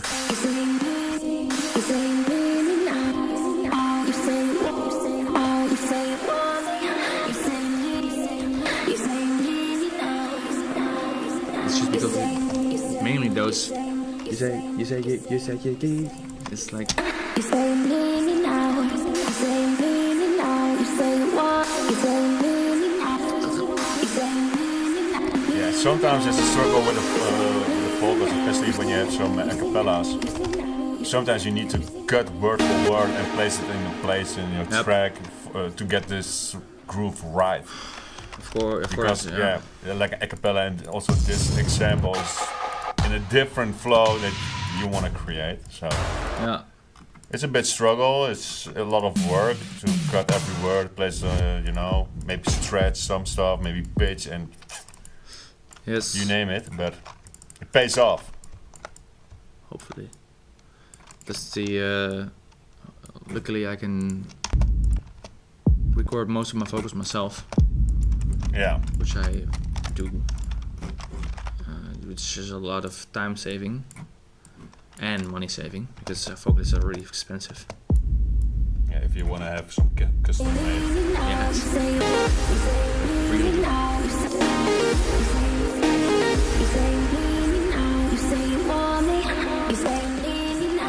so guys, if you want some original vocals, just contact Vertile, and for a low price, he will sing to you. Definitely.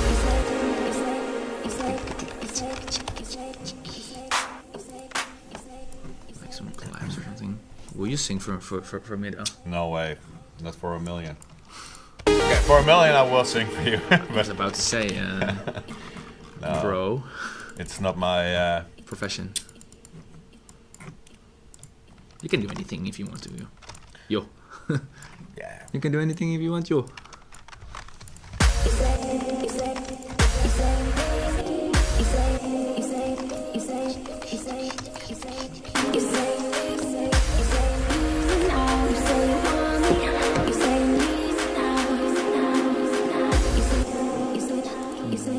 I don't have my usual stuff here in the samples, but so I'm just gonna really fast trying to create a mini build up here. You have to in your project your sound, the sample. Yeah, true. Wait, that's true. Oh, But you can show it from scratch also. yeah, that's why that's it's maybe better. That's maybe because this is the Masterclass. Masterclass, Yeah, yeah. exactly. he starts to understand it. Okay.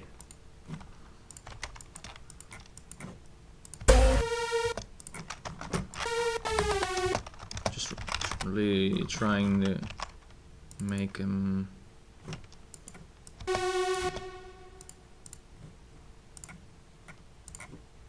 fast.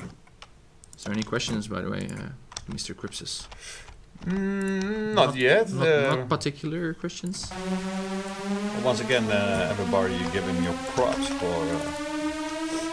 Thanks, guys. So sick already, man. Loving it. Damn. So it's all good. Thanks, boys.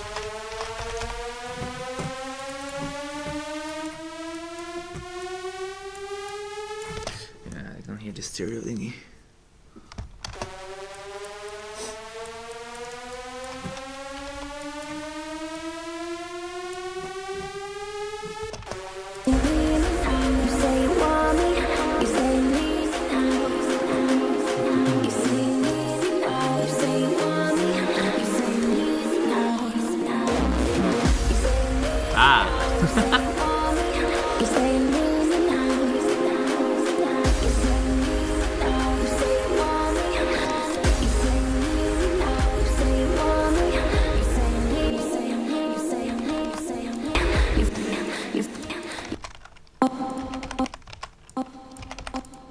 Just triplet even? No.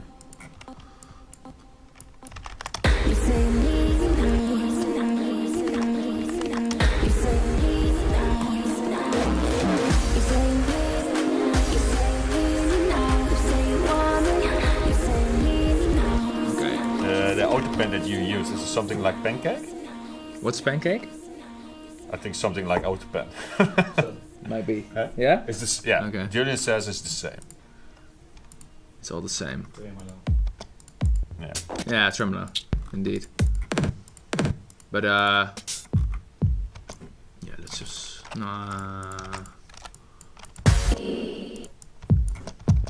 that's too. I need more of a something like this. More punchy. Punchy.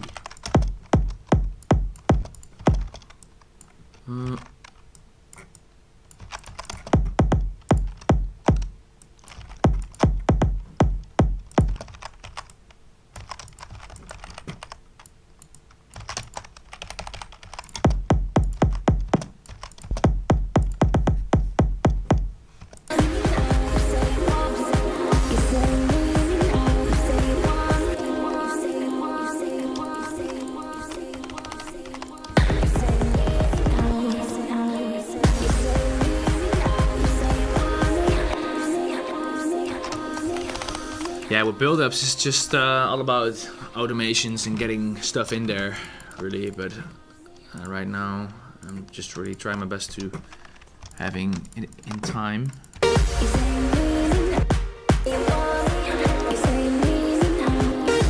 Bass in there. This is kind of empty now.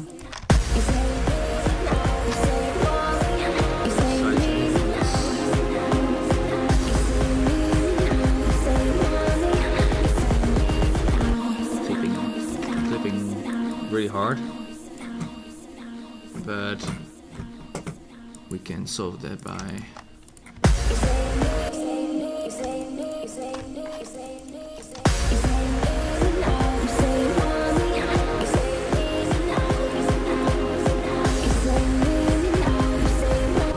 don't know about this one. I think the kick is too loud.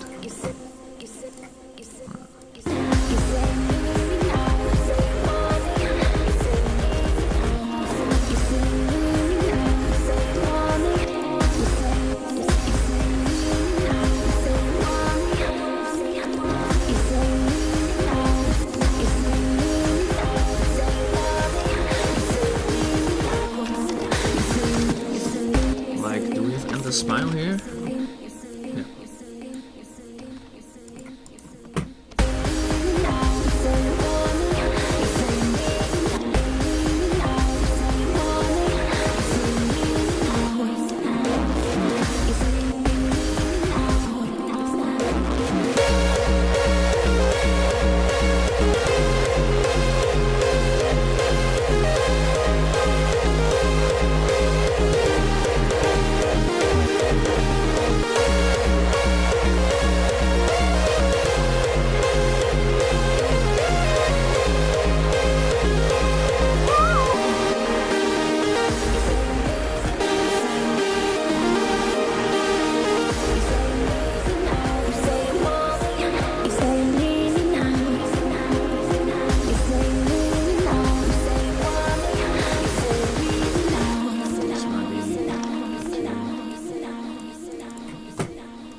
vocals kind of generic, of course, but It's an example. it's an example.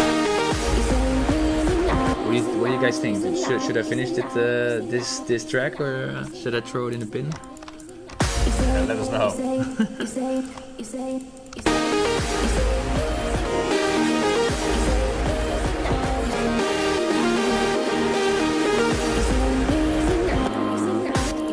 Yeah, what I can do in vocals as well is make it some grittier with some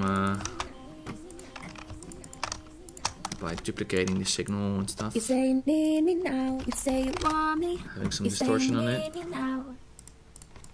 You say you need me now. You say you want me. You say you need me now. You say you need me now. You say you want me. You say you need me now. You say you need me now. You say you want me. You say you need me now. And then just some. Nope, no auto filter. Yeah, you should cover the Plucks by yourself. Yeah. You say you need me now. You say you need me now. You say you need me now. You say you want me. You say you need me now.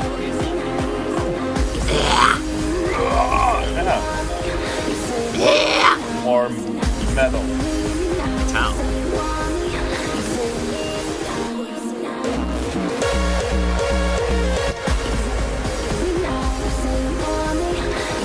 What you also can do is get this kick in here.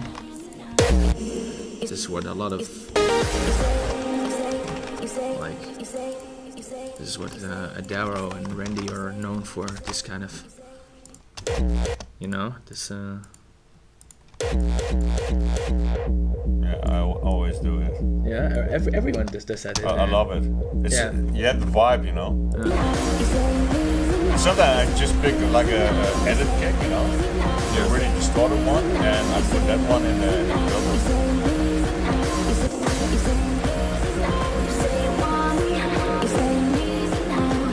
It's not. Yeah, it should go in melody. In the.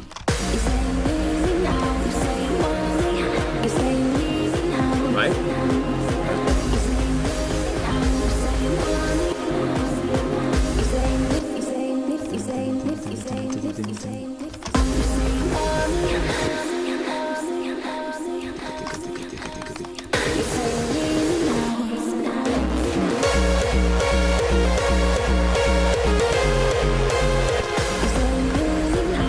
Trick to make it more hard. The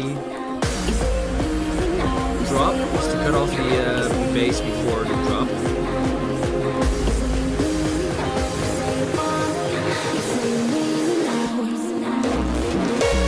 Huh? Ja.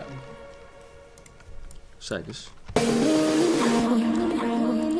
Huh? Ja, dankjewel Julian.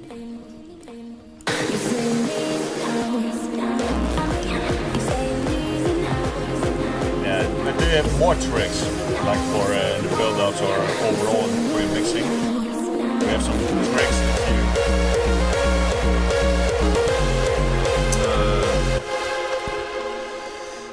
Yeah, like tricks. Like I see a lot of producers automate the master volume, you know? Yeah, no, you shouldn't do that. That's yeah, you can not the actual fader master volume, but like I do here, I automate the input The gain. of the gain of the EQ, which is basically just the volume Yeah. of the master then, which goes down on the drop. Yeah, I see also some producers do. I did it also a few times. Like if you're building up, you go more into mono, and when it drops, Yes, you go yes, back yes. to stereo. Yeah. But like some colleagues of us have been telling me from like, oh, that's what do you call it? Like that's something of like hype. It's a hype thingy.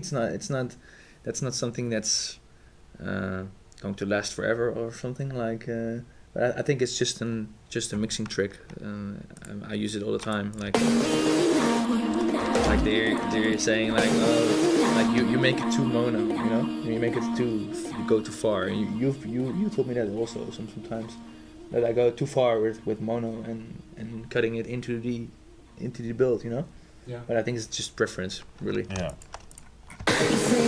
But there are some tricks to get the drop Harder. Yeah. drop harder and more intense. Yeah, that's because the drop, everything before the drop is less intense, then the drop hits harder, you know? Yeah. But that needs to be in some kind of, Contrast. Yeah, some kind of contrast. Yeah. But it needs to be in some kind of sense, you know? Some kind of, it needs to be, what do you say that? Like, adjusted to each other. Can be like, you can do it like this, like, oh. Yeah, what I... No, it's just too much, of course. That's... Yeah.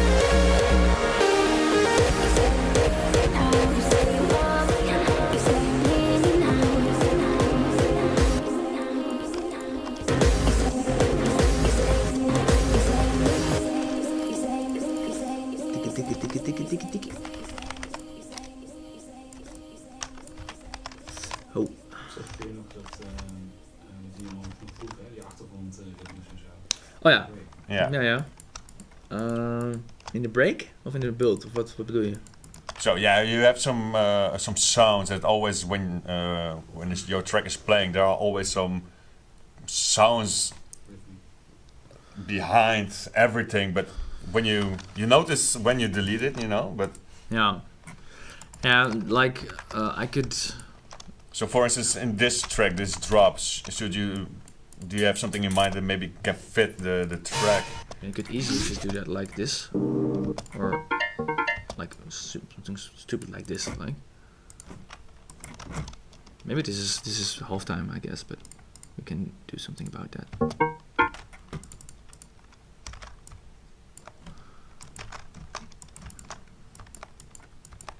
It's just really, I just look up stuff and I'm like, oh, it fits good, and I put some stuff on it that fits, and then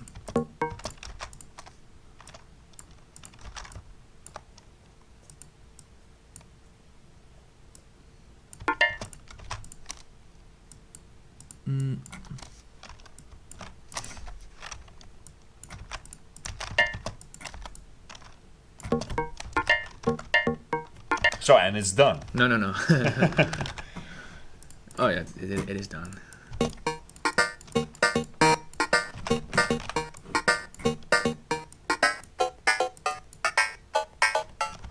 can put it on OTT or something.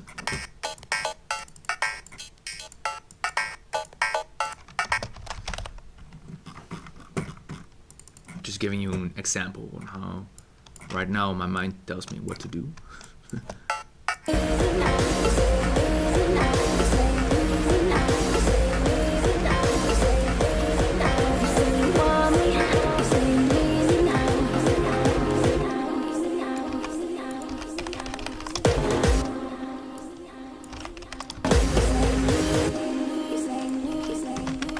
Maybe some other frequency shifter that lifts the whole thing up again.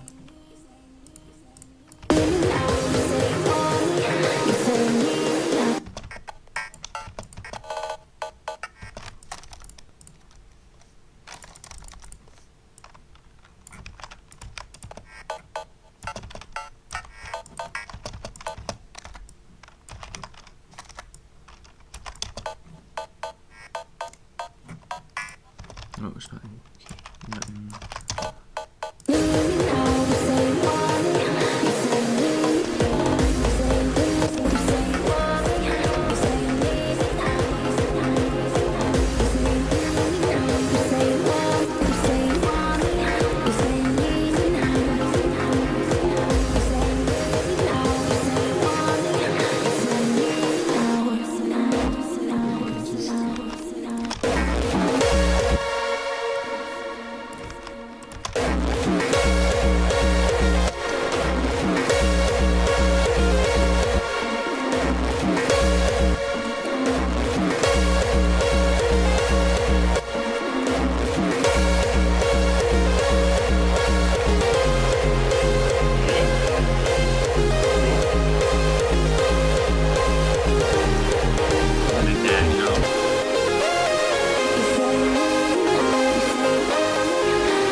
stuff with it.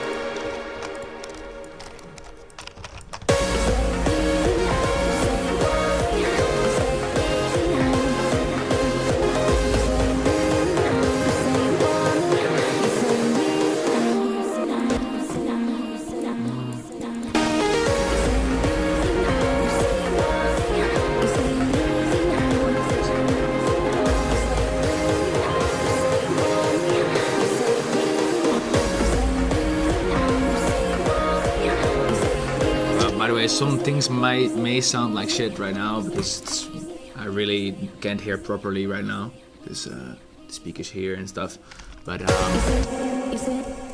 yeah, that might need work in the future because like to make it sound perfect, it's really a matter of work, sitting behind, tweaking every little sound to sound properly.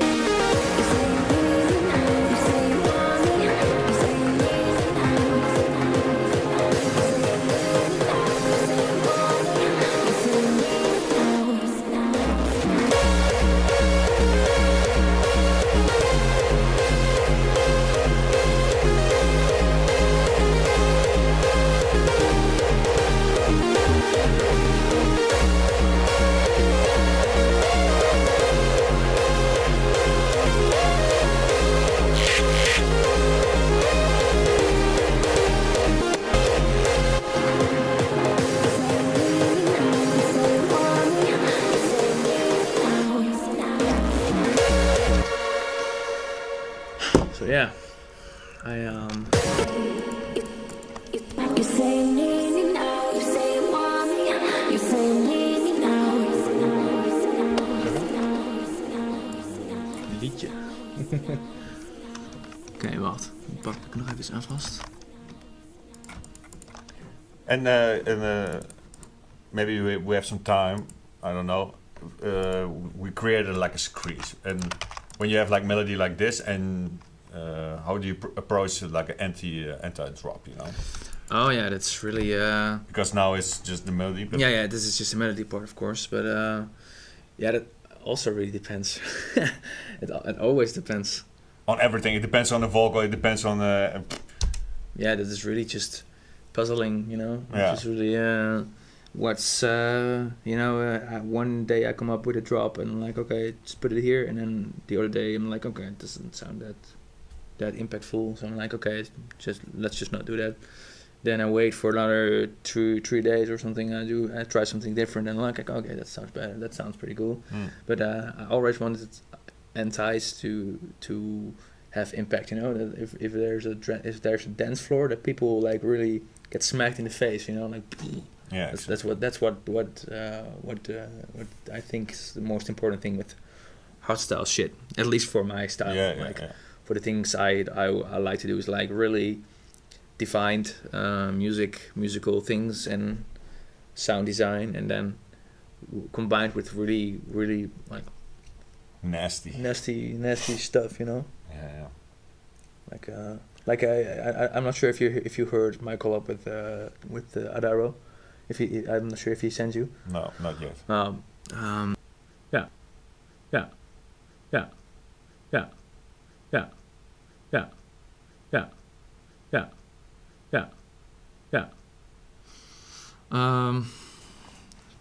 Okay. Yeah, let's play it from beginning.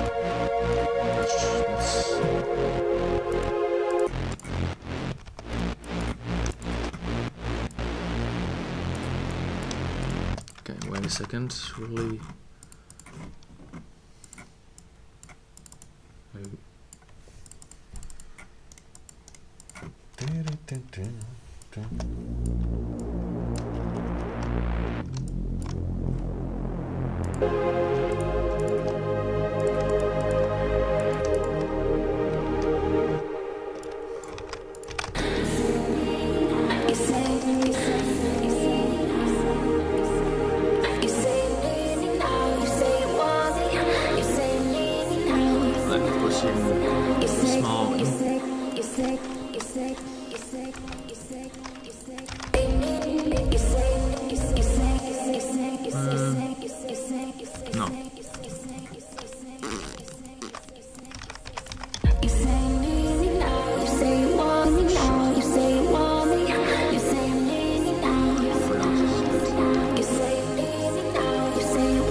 bit longer, like another 8 bars.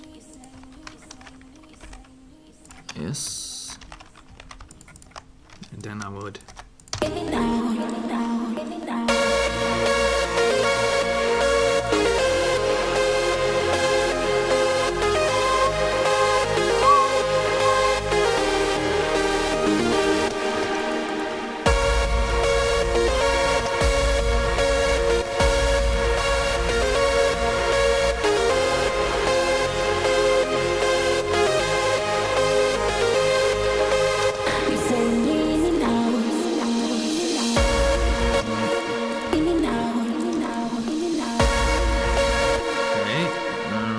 Fast making these. Boom.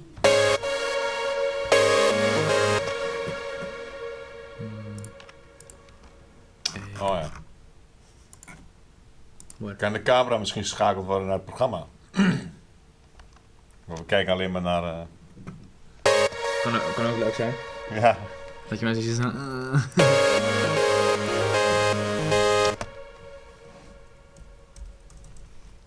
Misschien is hij aan het slapen of zo. Ja. Zou ik ook doen, hè?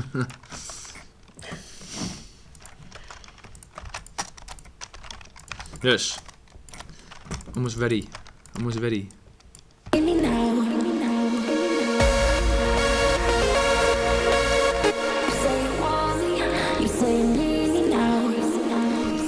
Oké. We gaan even checken.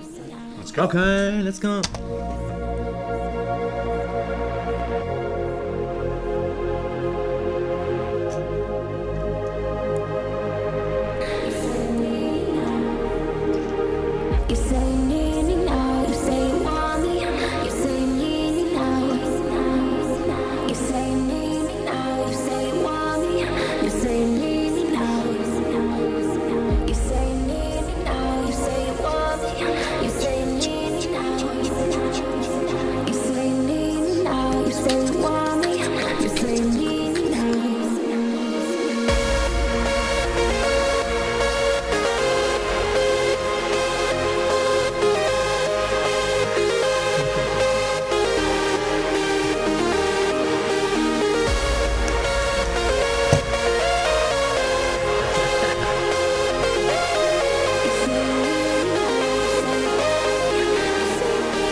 So yeah.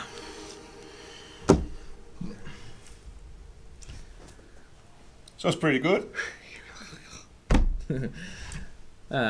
Thank you, I guess. Nice. Yeah, this is. I think this is it, right? So yeah, for last time, if you have some questions, this is the right time to ask them because we are almost at the end of this class.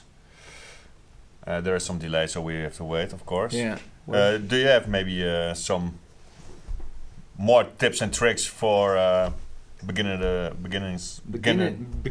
Hardstyle producers. Exactly, like maybe non-production wise, maybe some other stuff what you experienced, you know? Yeah, like stuff in general. Just try to do your own stuff, you know. Just try to not copy. Yeah, you can copy stuff, but you know, to learn from it. Yeah. That's the only reason why you should copy stuff. And I think everybody does that when you start producing. Of course, yes. But like if you do stuff what other people do, it's like even because everyone wants bookings, you know, right? Everyone wants to get big stages. The main goal is to be on stage somewhere on DEF CON or Climax or whatever. and an organization or some kind of like Qdance or any organization is gonna listen to your track, and if you sound like somebody else, they're gonna like, this sounds like, and you're gonna like, okay, cool, and then pop. Okay, some questions are coming. Okay. How do you try to make that plucky sound that are always on the background of your songs? Above all, behind and melody, I think, and on the drop. Yeah, like. Huh? It's plucky sound. Yeah, the bass line plucks. It's just Sylenth, really. Let's just save this. We're gonna open another project and yeah. Not sure how many time we got left. Go haste. And another question: what do you do when nothing comes together for a few days? Yeah. Just go start a new project, or it's just. I just do other stuff, like gaming. Shut up. Nah, I don't game actually. I've been working on CGI development lately a lot, so you might expect some little projects in the future about cool. that. Plucky sound is actually just Sylenth, because I always use Sylenth for anything. You mean this one? Do you mean this one?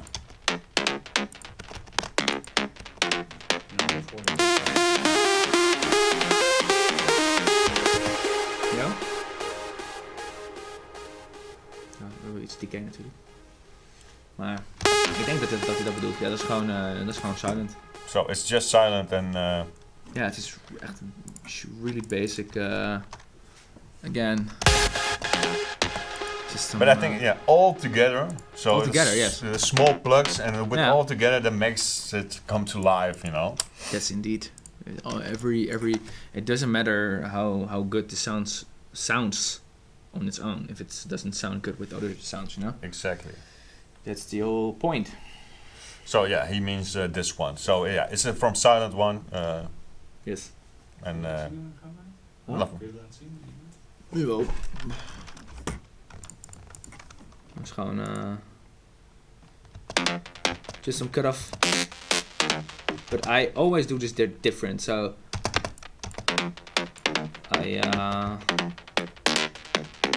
for this time I used the cutoff. And just really 2 layers with one layer because this one's off. And it's modulating the cutoff, and Cool. Okay, I think one more question, the last one. What would you say gives your track the flow and that sucky feeling in the drop? What's the most important in your opinion? Everything. Once again, all the elements, everything. All the elements that come together. That's the. There's no element. Yeah, it all works together. That's the most important thing. Yeah. It all needs to work together. Sucky feeling, is that sidechain? Yeah. Sucky feeling? It's the sidechain deletes. The reverb sidechain. Everything has to come out of its way for each other, like everything has its own space in the time space and the frequency space. So that's and things can work together in frequency space and also in time space, but you know what I mean, like with transients and other that's really things need to go out of each other's way. That's how I would describe it. Cool. All right, so let's say it. What do you say? Yeah, let's wrap this up. It's a wrap. Yeah, it's a wrap. Thank you so much. It was awesome to see how you build stuff from scratch. Thanks for being here all. Yeah, and, so also thanks Dutch DJ World for creating this awesome setting and stream. Yeah. So not much sidechain. So that's mean by the sucky feeling. So there's a lot of sidechain. Like sidechain is just a term for a compressor being triggered by some other signal. But you can also just do it with just utility, you know, just with volume shaping and all other things. That's really, with what I mean with that, things could need to go out of each other's way and stuff. Yeah, exactly. So, okay, once again, thank you so much. Thank you for joining us. Yes. Until next time. See you later. Do you have some words to say? No? Okay, so it's a wrap. Thank you so much once again. Vertile, thank you so much. And see you in the future at Dutch DJ World. Thank you. Thank you. Yo, see you at events. Thank you. Hopefully. Bye. Hopefully.